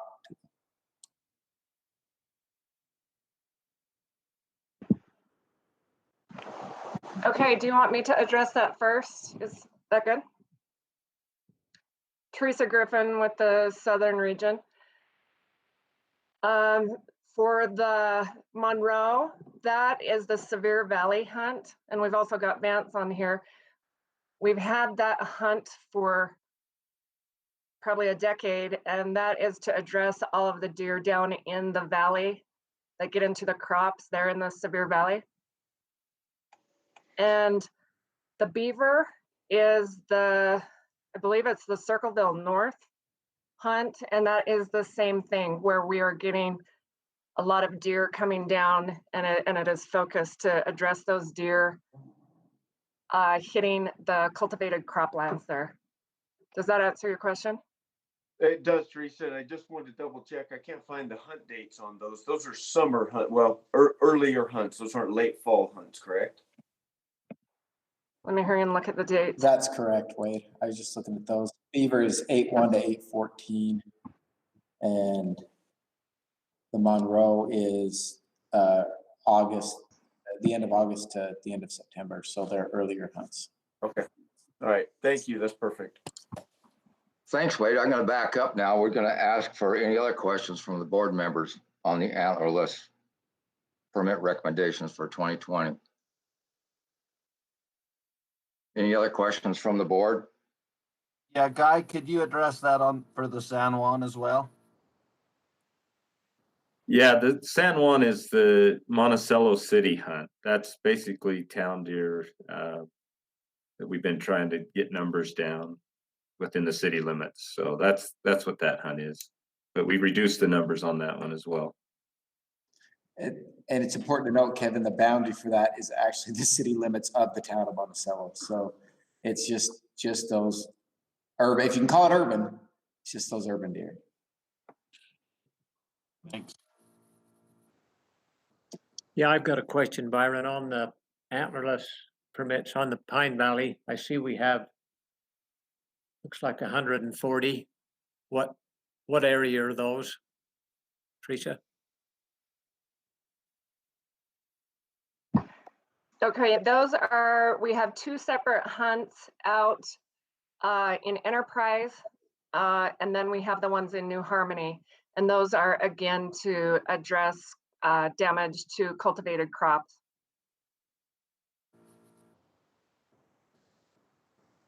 Thank you.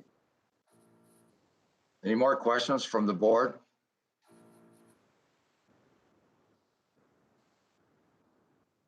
Any questions from the rack chairs?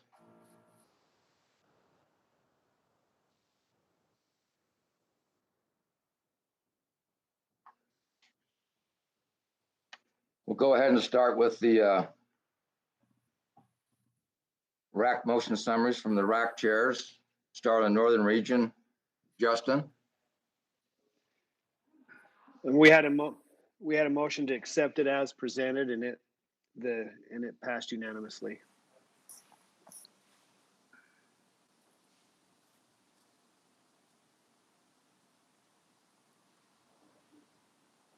We'll go to you, Brock. Next. Okay, the Central Region also had a motion to accept the division's recommendations as presented, and that motion passed unanimously. Braden, the Central Region. Central Region had a motion to accept as presented, and that passed unanimously. Tricia, the Southeast Region. A motion to accept as presented, and it passed 11-1. And the Northeast Region, Brett Prevadell. Yes, we also supported the division's recommendations unanimously. Okay, we'll open it up for more board discussion now after the comments from the rack chairs.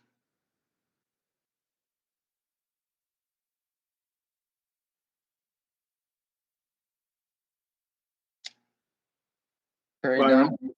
Go ahead, Braden. Maybe if I can make one comment, and I think it would pertain to this, but I also got thinking about my previous comment to Carl's question. And I guess my comment would be, we were very impressed by the division's presentations and felt more confident in the numbers than we have before. I felt like the division did a really good job. And so I think that's the other piece to the answer of Carl's comment a minute ago too, that he was surprised we didn't have more feedback. And perhaps that's why I felt like the division did a great job of presenting their information. So it was easier to support. Thanks, Braden. Call for a motion on the Antlers permit recommendations for 2020. Byron, I'd make a motion that we accept the recommendation as presented. I'd second it. Who was the second? Brett? Okay, I have a motion and a second. Any discussion on the motion? I guess that is just the remainder of it, correct? Because since we already did the book cliffs? Yes, sir. Okay. Mr. Chair, I have a question. Go ahead. Did you mention, I know we talked a little bit about the boundary change on East Canyon. Does that need to be addressed separately, or how did you want to address that, where that only came up in our northern rack? We'll address that separately. Okay. So if we're gonna accept the remainder, should we add that as an amendment?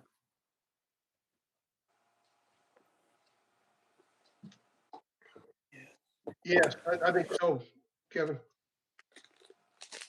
So you talked to add the boundary change as an amendment to the motion? Kevin? Yes, that'd be correct to add it. So we get that in before we vote on all of that. So we vote on the amendment first. Sure. So is everybody clear what we're voting on? No. Let's move to accept the boundary change for the East Canyon, Davis, and North Salt Lake boundary as presented by the division. And that was only presented in the northern rack. Is that right, Stacy?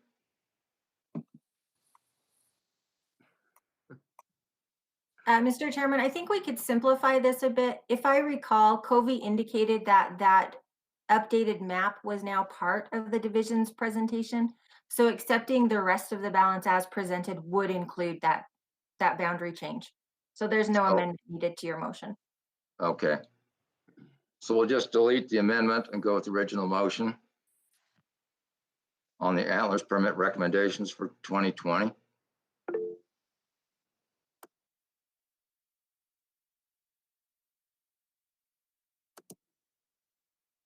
Kevin? Aye. Carl? Aye. Wade? Aye. Brett? Yes. Donnie?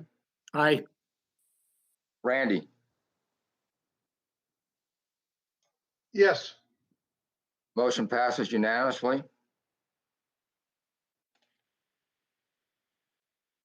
That takes us to R 657-37 CWMU rule amendments.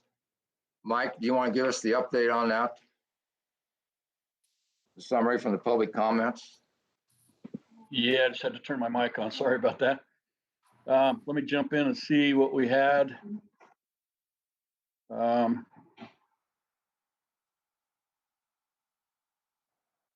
Recommendations to the recommended changes to the CWMU rule. We had 34.48 that supported that. We had 62.07 who were neutral and 3.45 who were opposed to it.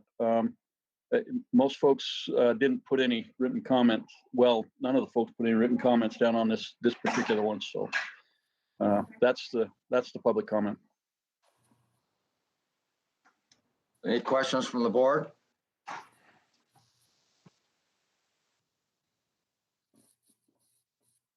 Hearing none, I'll ask the rack chairs. Do you have any questions?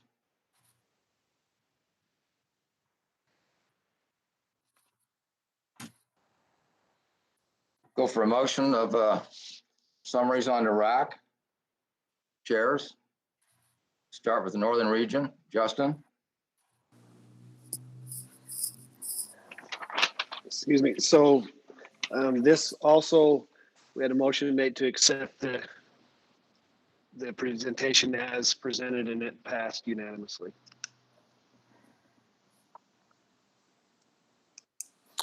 Yes, we had a motion to accept the division's recommendation as presented, and it also passed unanimously.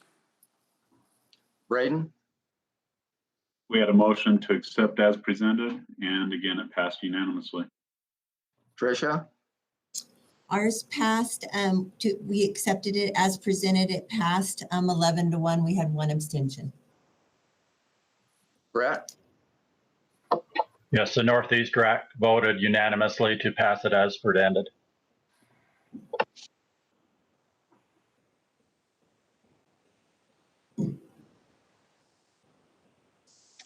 Call for a motion.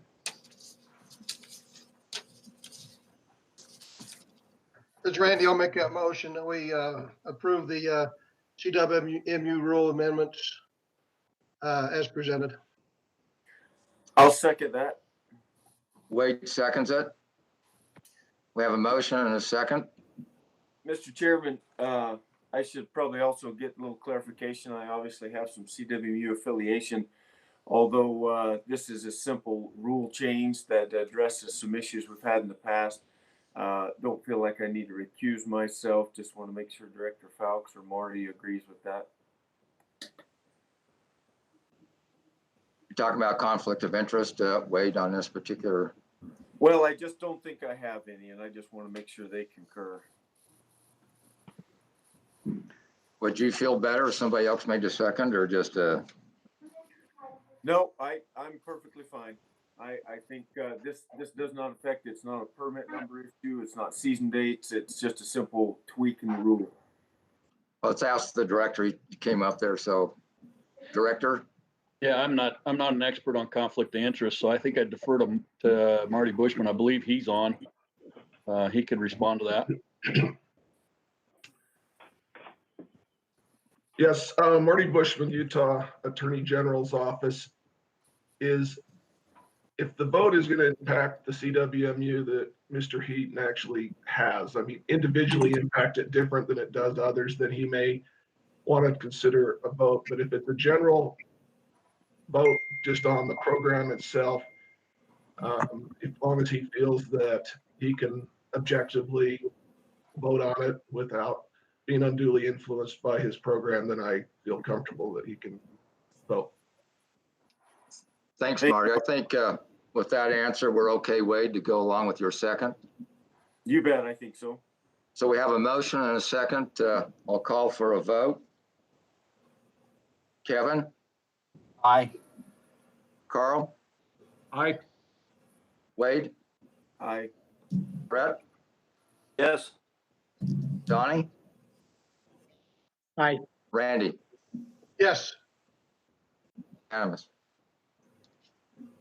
We'll go to item number 8, 2020 CWMU Antlers Permit Recommendations. Mike, do you want to give us the preview on that from the public? Be happy to, Mr. Chair. 37.93 folks were in support of the recommendation. 58.62 were neutral, and only 3.45 were opposed to the proposal. There were comments on this one, but they were general in nature, based on they just don't like antlerless permits, and so that was kind of a summary of what comments we had. Thank you. Any questions from the board? Mr. Chair? Yes. Is it all right if I just have a little correction to make? Can Go I do ahead, that? Chad. Okay. I'm going to pull this up so people can see. Midway through our rack presentations, can everybody see that? Yes. Okay. Midway through our rack presentations, we found some corrections that we needed to make. So these are just additional corrections that'll change the overall total. So you can see like Houston East needs to be 40 less elk permits, Rome Cliffs 4 less, Indian Head 24 less, and Jump Creek 5 less. So that brings the new totals down there to 172 total private permits, 1,033 public permits for a total of 1,205 permits.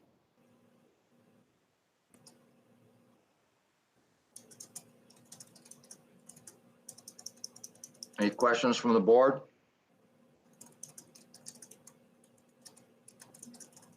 Any questions from the rack chairs? I think we're good then, Chad. Is that right? Yeah, if you accept those new numbers.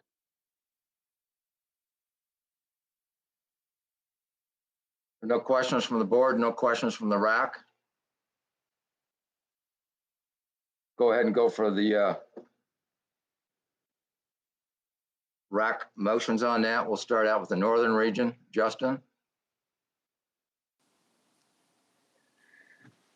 Yes. The motion was made to accept it as presented, and that passed unanimously. Brock? The central region also had a motion to accept the division's recommendation as presented, and that also passed unanimously. Braden? Southern region made a motion to accept as presented and passed unanimously. Tricia? The Southeastern region made a motion to approve the recommendations as presented, and it passed unanimously. Brett?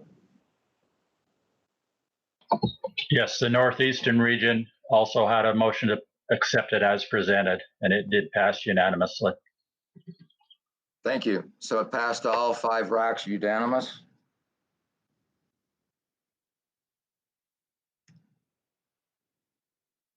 Does the board have any more questions or discussion on the item?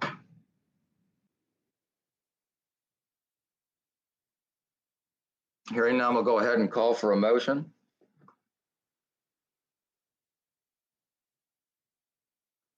This is Carl. I'll try. I make the motion that we approve the CWMU 2020 Antlerless permits as presented with the corrections shown today.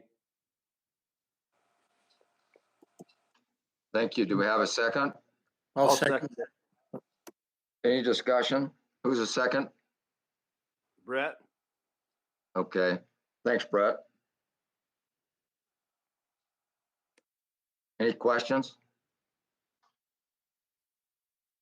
Call for a vote. Kevin? Aye. Carl? Aye. Wade? Mr. Chairman, I need to recuse myself from this vote because this does allocate specific permits to my CWMU. Thank you, Wade, for that. Brett Selman? Yes. Are you in the same situation as Wade, or? No, sir. Okay. Donnie Hunter? Aye. Randy Dirth? Yes. Motion passes unanimous.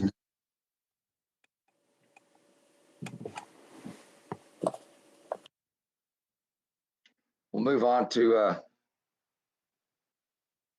item number 7, R657-37, CWMU rule amendments. Mike, can you give us an overview?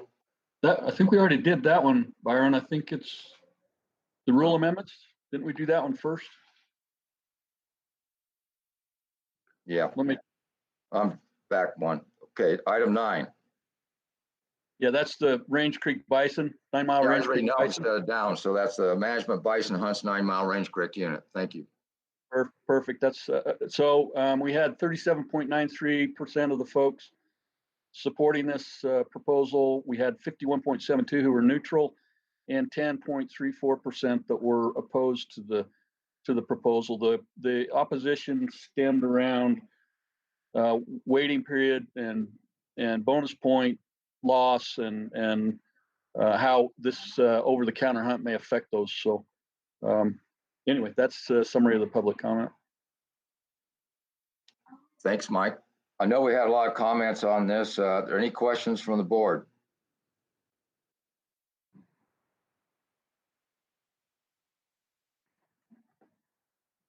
Questions from the rack chairs?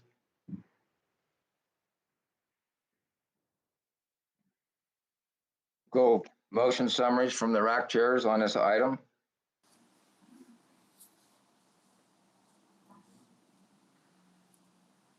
Like to start with the Northern Rack again? The Northern Rack, Justin, thank you. Okay. Yes, there was a motion made to accept this this bison hunt as presented, and it passed 10 for and 2 against. Both those who voted against felt didn't like the idea of holding a hunt just to keep just to kill animals because of crossing a certain border. So they both took issue with that, but it did pass 10-2. Thank you. Brock? The Central Region had a motion to accept the division's recommendation as presented, and that passed unanimously. Thank you. Braden? Southern Region made a motion to pass as presented, and it passed unanimously. Thank you. Tricia?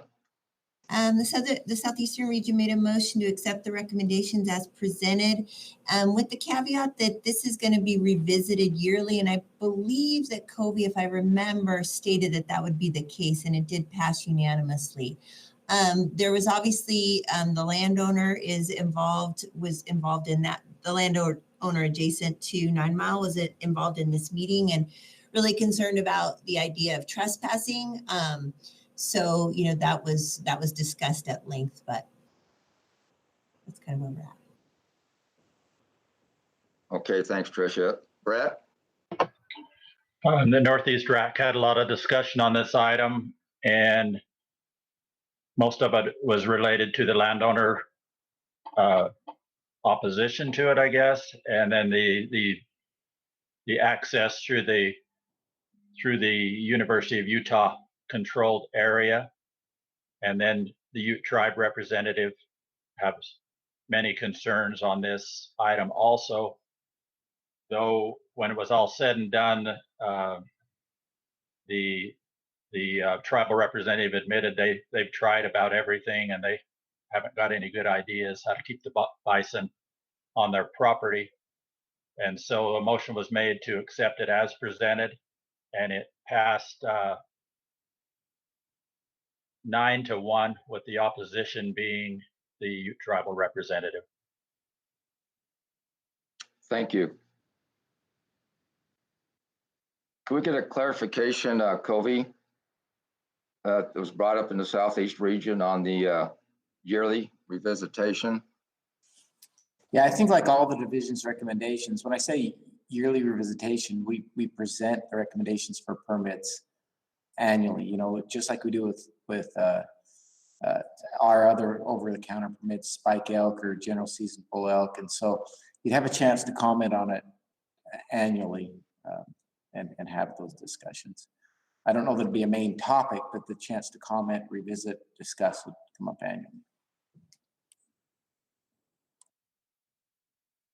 Thank you. So it will be handled then within that motion that came from the Southeast region. Just want to make sure that was clear. Any questions from the board members?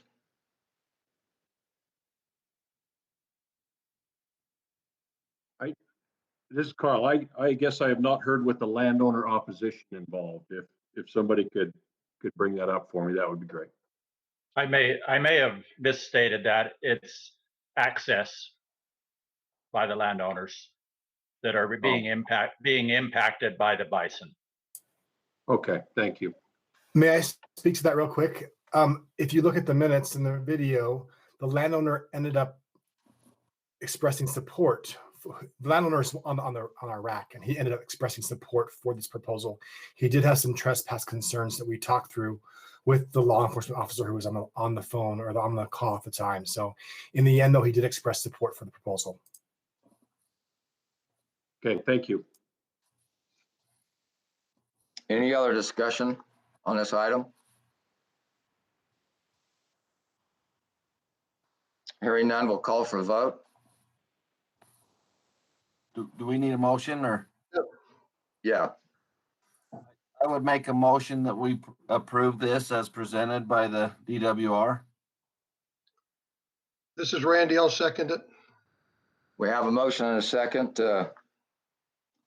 Go ahead and call for the vote. Kevin? Aye. Carl? Aye. Wade? Aye. Brett? Yes. Donnie? Aye. Randy? Yes.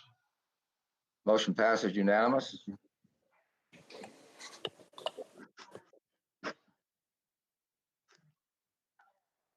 We'll move on to managing predatory wildlife species policy revisions.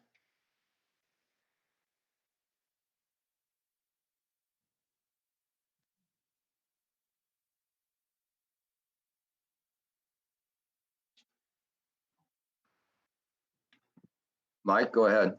Okay, thank you, Mr. Chair. Folks that viewed the presentation and then weighed in with public comment to the board about managing predatory wildlife species, strong support, 68.42% of the folks supported, 26.32 were neutral on it, and only 5.26 were opposed to it. The written comments that were there were just a concern that we're issuing too many cougar and bear permits. Thank you. Any questions from the board?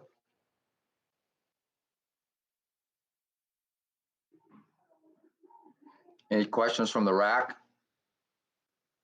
chairs on this item?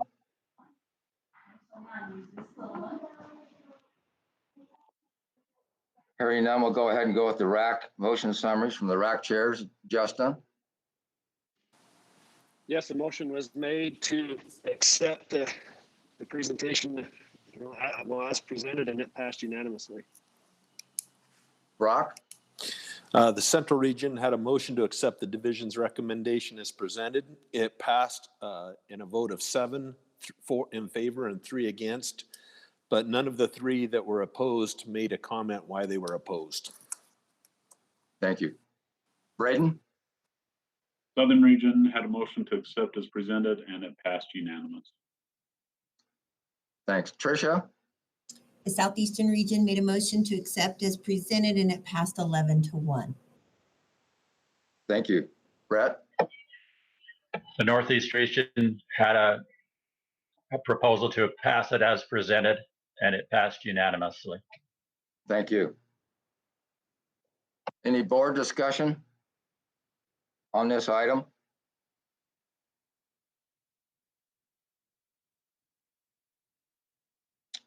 Hearing none, I'll call for a motion.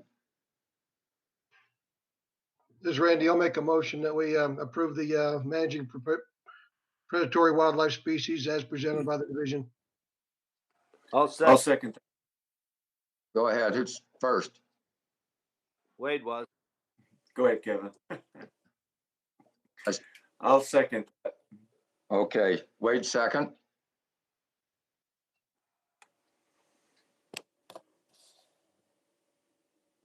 I had some interference on my.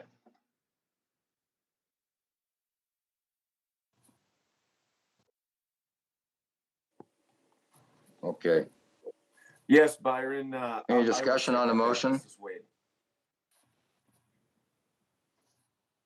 No, we'll go ahead and call for a vote. Kevin? Aye. Carl? Aye. Wade? Aye. Brett?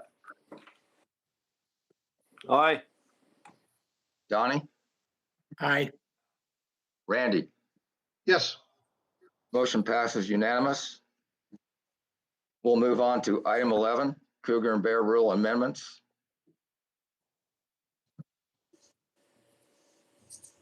Mr. Chair, this is Mike. Public comment on this one. If I can get it to hold still for me. Again, pretty wide support. 59.62% of the folks who commented were in support. 34.48 were neutral, and 6.9 were opposed. The written comments were the same as for the plan, and that is they just think we're issuing and harvesting too many cougar and bear. Thank you. Any questions from the board?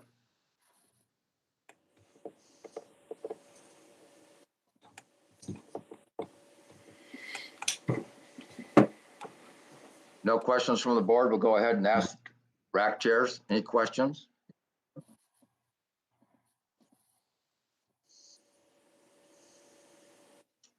We'll go ahead and go with the RAC summaries. We'll start out with Justin.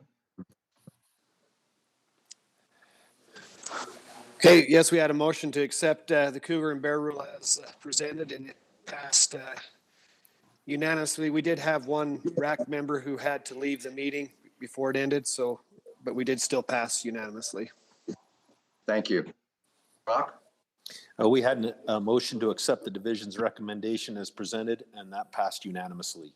Thank you. Braden? We had a motion to accept as presented, and it passed unanimously. We made a motion to accept as presented, and it passed unanimously. Thank you. Brett? The Northeast Region had a motion to pass as presented, and it passed 10 with 1 abstained.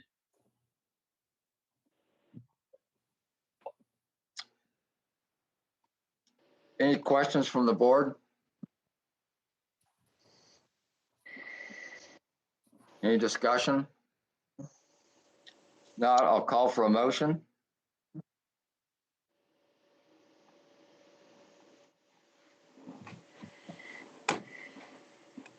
Item 11, Cougar and Bear Rule Amendments. It's the last one on the agenda.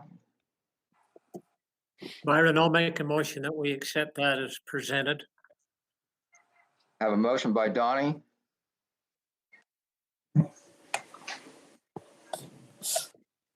I will second that, Byron. This is Wade. Thanks, Wade. I have a motion and a second. Is there any discussion?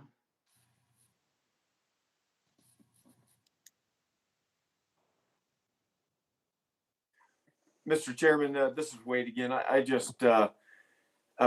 think this is a good direction, good step. I mean, makes perfect sense, and I think we're gonna be using this and as we kind of move forward on our predator plan. So I think this is a good thing. Thanks, Wade. Any other comments from the board?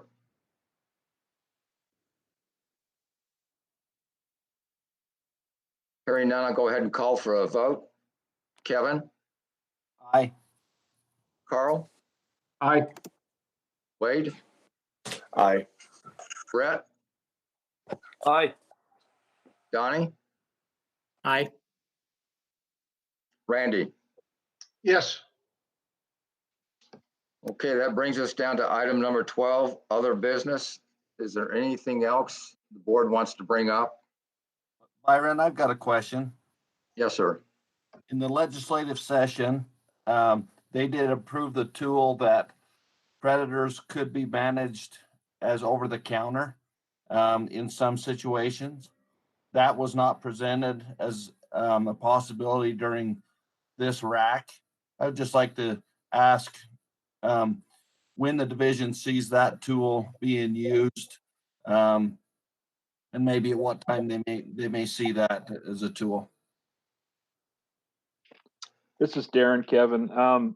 We're talking about that right now. I'd expect that the board would see some recommendations when we do cougar recommendations this summer. We're discussing options, but that was part of the bill, is to allow the take of predators during the fall hunt season. So we'll have to look at timing. But just as a side note, on some units that's currently a possibility. Those harvest objective permits are year-round permits. They run through November, and most harvest objective units are still haven't met their quota. So if someone wanted to hunt during the seasons this fall, as long as the unit's open, they could do that this fall by buying an over-the-counter harvest objective permit. So that's something people could look at if they're interested. Thank you. Darren, one other question. Do you think you will have that done by the July rack and board? That's our intent. That's our intent, Byron. With lion stuff, those hunts are still on, and so just the timing, trying to get everything together. But we'll have a recommendation this summer with regards to that kind of thing. And then would bear follow that in December when we do the bear rack Correct. and board? And we already have for bear, we already have a spot and stock season in the fall, and so that's largely been addressed. I think that you may see some recommendations for additional units or permits. That's a little early to say on that for sure, but that has kind of been addressed with bears already. Okay, thanks. Kevin, does that answer your question? Yes, that does, and I thank you. And I've got one more question. We've got many units that are below objective, and some of them for years we've never come close to the population objective. And I've got a question for Colby. Could he kind of address that? Yeah, Kevin. I mean, we said in this plan that we would set more realistic population objectives for deer plans. Now we rewrite unit plans every 5 years, but I don't think it would be unrealistic if the board asked us to bring back more realistic population, not to rewrite the whole plan for every unit, but by November we could bring back more realistic population objectives for those deer herds. And I think that would help us all, because like you said, there's some of these units where in the last 15 years, we haven't even come close to those objectives. And it's hard. Some folks feel like, well, you're giving up on a goal, but some of those objectives weren't set with the intent of, well, we're going to hit this, we're at this. They were set with the intent of, we'll never hit this. And so thinking of it as a management tool, we need to probably reevaluate and readjust a lot of those. So Cody, will you do them all at once? We won't rewrite all the plans. We'll only do the plans that are up for renewal. But I think, Byron, if the board desired, we could bring back just the population objective portion of the plans all at once this fall. Yeah. Okay. Thank you. Colby, a follow-up question to that. Like on an area where you have a landscape scale event, changing habitat like you had on the Book Cliffs 15 or 20 years ago, or on the Henrys, and it allows for a 5 or 10 year increase that maybe is above the objective. How do you handle that? Do you just do it at the time? I think so. And the other thing is we just look at long-term averages, and we try to manage to the objective, but with deer, we don't have the conflict that we have with elk. And so if we're hovering around or a bit above the objective, I don't think we're going to have that same conflict. So we would adjust them again on that 5-year rotational basis. But if we look at long-term trend, we can set a realistic population objective where we probably won't get into those problems too, Kevin. Thank you. Is there any other business? Randy, I've got one more thing I want to talk about. Director Fulks mentioned our Book Cliff study group is kind of winding down their work, but I'd like to just there's one. It's a little bit of an uncomfortable subject to talk about, I think, but there's the we're looking at all the mouths that are being fed out there in the Book Cliffs. We're looking at the deer and the elk and the buffalo and the wild horses and the bighorn sheep, but the study group is, I don't believe it's discussing any of our grazing out there. And I don't want anybody to get me wrong. It's not that I don't fully support the grazing, because I do. I fully support the grazing. I think the grazing is an important part to not only those that have the cattle out there, but also within the state, but also it's important to the public to have them grazing our public lands. I fully support them, and I'll support them to the bitter end of all the AUMs we have within the state. I don't want to see any reduce. That's not the topic of my discussion here. But I think that when we're looking at all the mouse being fed on the Book Cliffs, we need to be looking at the how many cattle we have out there too.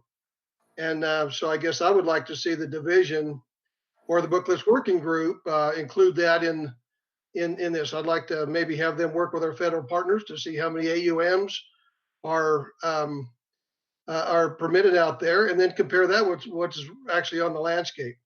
I think that's, to me, that's part of the what should be part of the assignment here. If we're looking at all the mouse being fed, that we need to look at those too. There's rules governing those, and I'm not an AUM subject matter expert. I don't know about it, but I do know there's rules of when they can go out there and when they got to be brought off and when they got to be moved around. And I think that's part of what needs to be discussed out there or looked at, is to make sure that of all the mouse being fed out there and where and what we need to do to help. We're cutting a whole lot of tags, and I don't believe that I just feel the public isn't being supported well if we don't look at all of them out there. So I'd like to make that proposal that maybe our division work with our federal partners to find out how many AUMs are out there and then compare that with what's actually on the landscape. And would that include where they go on and when they come off also on that, Randy, as part of that request? Or? Oh yeah, I think so. I think to make sure we're following the rules. I mean, we're trying to make sure we're following the rules on both sides of the equation, and I think we need to make sure we're doing that. So when they're put on, when they come off, and then how many's out there? I'd like to add that, Randy. I would just add that, being as remote as the Book Cliffs are, and wilderness study areas, that I think that it's probably realistic to say that the BLM does not fully know exactly what they have out there. And I would ask that some of our groups, the Mule Deer Foundation, SFW, Elk Foundation, step up to help the division with some flight time. Because as we are already out there counting the elk, that we would be able to take some time to be able to fly and be able to count when animals aren't supposed to be there. What exactly is that number that we're over, and be able to maybe help the BLM to fully understand that and help them to quicker come to an answer to be able to give us. I think we can help them in that. Yeah, I agree. Michael Tabard, the regional supervisor, and also one of the people that's led the Cliff working group. Brett Prevedel on our raptures also helped facilitated that group. And we did look at some of these things you guys are discussing. We looked at the amount of forage demand and also the amount of forage available in the book cliffs. And so we are trying to wrap up the action plan that this group has put together. And it does address some of these things. And I planned on presenting that to the board at a future meeting. I think that may answer some of your questions and your suggestions. I think we have some of that incorporated in this document. So there's certainly some of your points are well taken. We can make sure that those are fully considered in that document in the future. So at a future meeting, we'll hopefully in the next couple of meetings, we'll have a presentation for the board. And I think that'll give you a good idea of what the group has discussed and where we're going in the book cliffs. Miles? Yeah. Is that something you're working with the BLM on out there too, on that working group with?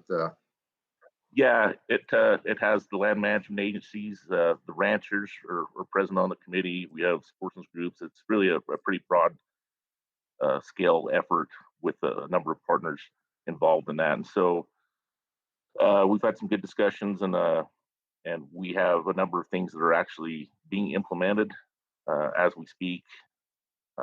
So I think we're moving in a good direction, and I think once you guys can see some of the progress that's been made, I think you'll be pleased with where we're going with this. So what's the timeline on that to have that completed by, or just? We're just finalizing our plan now, and so within the next month we should have that plan finalized, and we can make a presentation to the board. So you could do that at our next board meeting in May. Yeah. Randy, is that? Yeah, Miles. Yeah, and I had talked to Miles about this. Miles, is that so? Will the plan include finding out how many AUMs we actually have out there, and have a comparison with how many are on the landscape? Yeah, we actually did an analysis. Brett Prevedel helped with that, and so we did do an analysis that looked at the potential forage production on different levels of precipitation years, and then compared that with the amount of animals and mouths we have out on the landscape. And to give you a little bit of preliminary information, you know, it's on a dry year, it's really tough out there. Probably have a few more mouths than what it can really carry. On a normal year, we're kind of right at a balance. So that group's looking at how we can get through these dry years and to get everybody through the dry years better than just simply the current or the past management. So I think we're on the way to improving things out there. Good. I just wanted to make a comment that remember that if there's cuts to be made on permits, it always seems like it's easy to cut the permittee or the livestock person. The wildlife have to stay there. So anyway, sometimes we take a hit pretty hard across the West on our permit numbers. And I'm not into support of cutting any AUMs. That's not. I just want to make sure we're following the rules, and that how many mouse we're feeding, and if you know, to make sure that we're following all the rules that go with that. And I'm not saying we're not, because I don't know.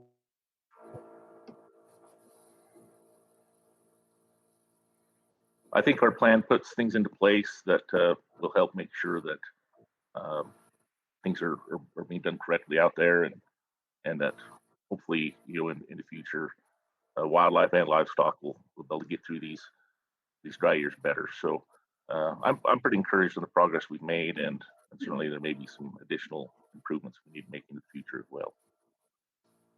Well, good. It sounds very interesting. Look forward to seeing that report, Miles. So yeah, thank you too, Brett Prevadell, for working on that committee. And like Randy said, we just want to get some information and find out what we can do to help everybody out there on the Book Cliffs and make that place, come to its full potential. Is there any other business? Yeah, I've got a question, Chair. So, Director, in your announcement, you talked about Lake Powell opening, and I know that the governor and yourself and many have had a lot of discussion on this, and I appreciate all of the division working through all of this COVID-19. I really thank you. But one question I had is, you stated that Wahweap would open on May 1. Currently, they are open to, if you have a dry dock or you live within 20 miles, that you're able to use that ramp. And you talked about a May 1st opening. Would that be for the public first? Yes, that would. According to the superintendent down there, it would. The local board program is going on right now as we speak for 3 Saturdays. This would open it up to Wahweap and launch. Okay, I hadn't seen any announcements as to that, so I just want to get a clarification. Thank you. Any other questions from the board? Yeah, Byron, I've got one. This Donnie. Down in our southern region, I'd like to ask this question to Teresa and Kobe. We've got a couple of our deer units that's been over objective for 5 or 6 years. And I'd like to bring that objective up to where we've been.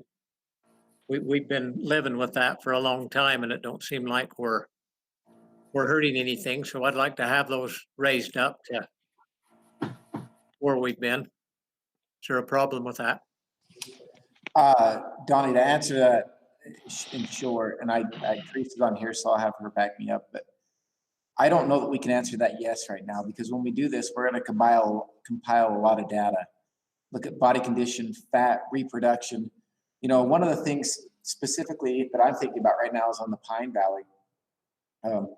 It appears that herd was more productive with a few less deer. And so when we jack that 19,000, what we start to see is lower fawn production, lower fawn doe ratios. And when we see that, it's a classic density dependence that you see in biology with animals that exhibit that behavior. So as more of them end up on the landscape, there's less quality forage for each individual animal, and it translates into reduced production.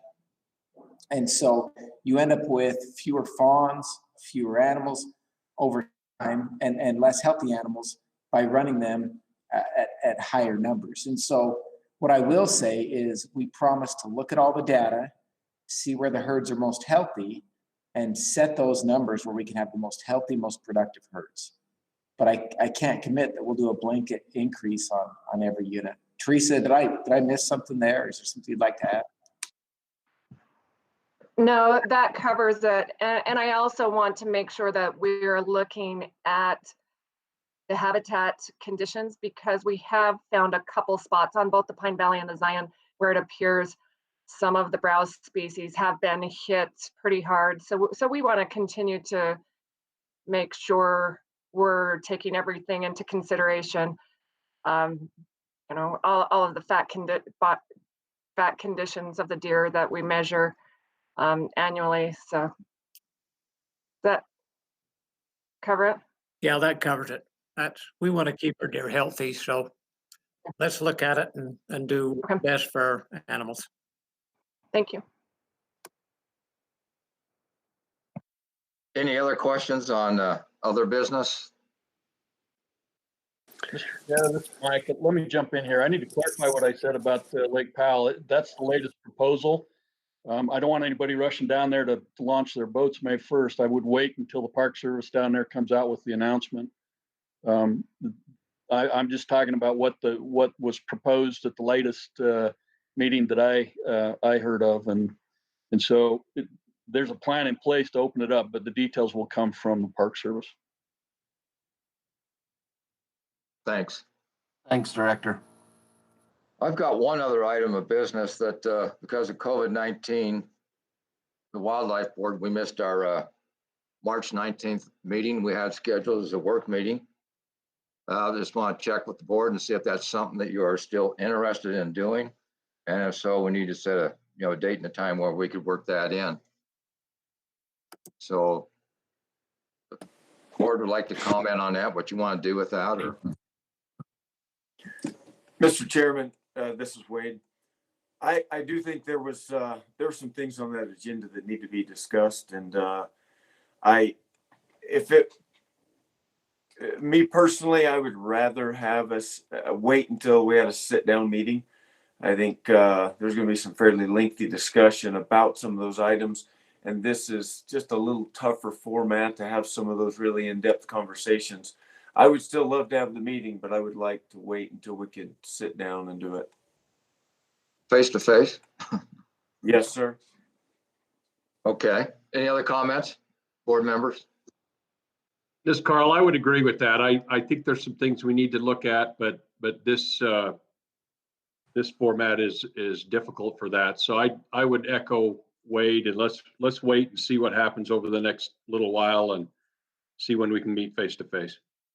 I'll definitely go along with that. This format is just a little bit tougher than a normal board meeting. So I think we'll just table that for the time being. And when we get out of COVID-19 and things look more favorable, we'll go ahead and reschedule that work meeting, if that's okay with the board.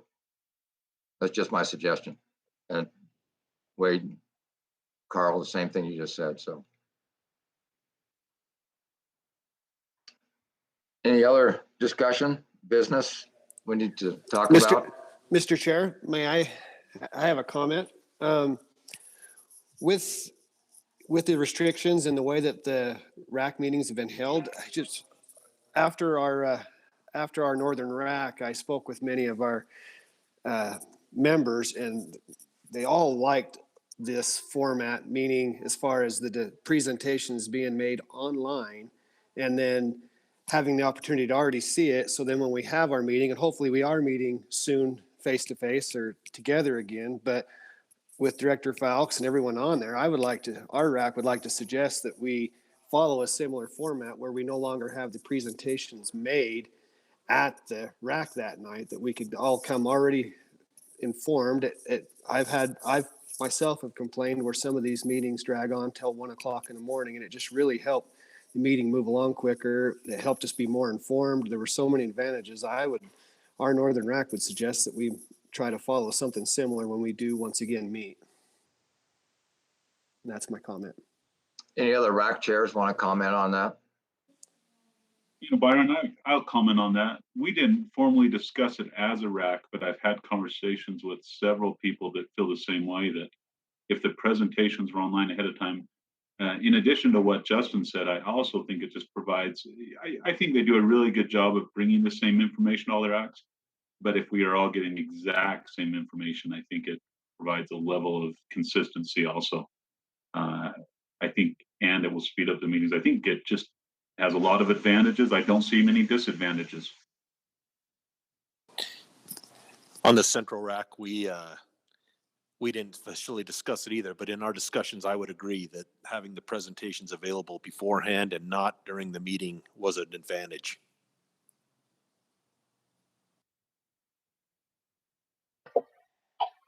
Thanks, yes, Bob. if you're looking for a vote, I'm in favor of that also. I would agree with that also. Okay, we need to ask the division if that's something that they could actually work in for us then before we do anything. I'll jump in. It was a pleasant surprise for us as well to realize that it shortened up the meetings by hours, actually, by not doing the presentations. And I was I was really impressed with how seriously everybody took their assignment to review that information before the meetings. Everybody was well prepared. It turned out really well. And I think we're looking forward to continuing to do that sort of thing. Even if we get back to even when we get back to the opportunity of meeting together face to face, I think it's a good idea. So Mike, can we implement that with our next round of racks and board meeting? Is that something we could do now? We're going to continue videotaping the presentations. In fact, we're working on that next week for the next board. We plan on doing that. And I think we can plan on continuing to videotape those and putting them out there for consumption well ahead of time for people to consider before we have our rack board meetings, and then not do the presentations at the meetings. I think that would work out great because we got rack meetings starting May 12th, 13th, 19th, 20th, and 21st of May. And then our next board meeting's on June 21st. So, and we're already preparing for those rack and board meetings that are upcoming. So we're ready to go. I'm going to take a chance right here to say thank you to the board for your meeting today, for conducting it so well under these extraordinary circumstances. It went really well, far better than I thought it would go under these circumstances. I also want to thank the DWR and DNR employees that were involved in this. They did an amazing job pulling this off under, again, extraordinary circumstances. So I just want to get that on the record with the board and for our folks. They did a great job. Well, thank you, Director, and the whole team, DWR team. They've done a great job and really appreciate all they do in the situation. And it just makes everything better for all of us. And we've got a lot of really good people out there working on our behalf. And we're real appreciative of what is going on. We just hope we can continue that, through these times and get back to normal sooner than later. So thank you. You bet. Very proud of them. They're good people. Any other business from anybody else? We'd like to echo that, Director. Thank you. Incredible job by all putting this together and appreciate it. Thank you. Thanks, Kevin. Anybody else? If not, I'll take a motion to adjourn this meeting. I'd make a motion to adjourn. Do I have a second? I'll second that. Do a roll call. Kevin? Aye. Carl? Aye. Wade? Aye. Brett?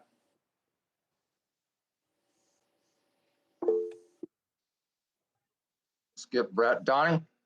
Aye. Randy? Yes. Brett, are you there?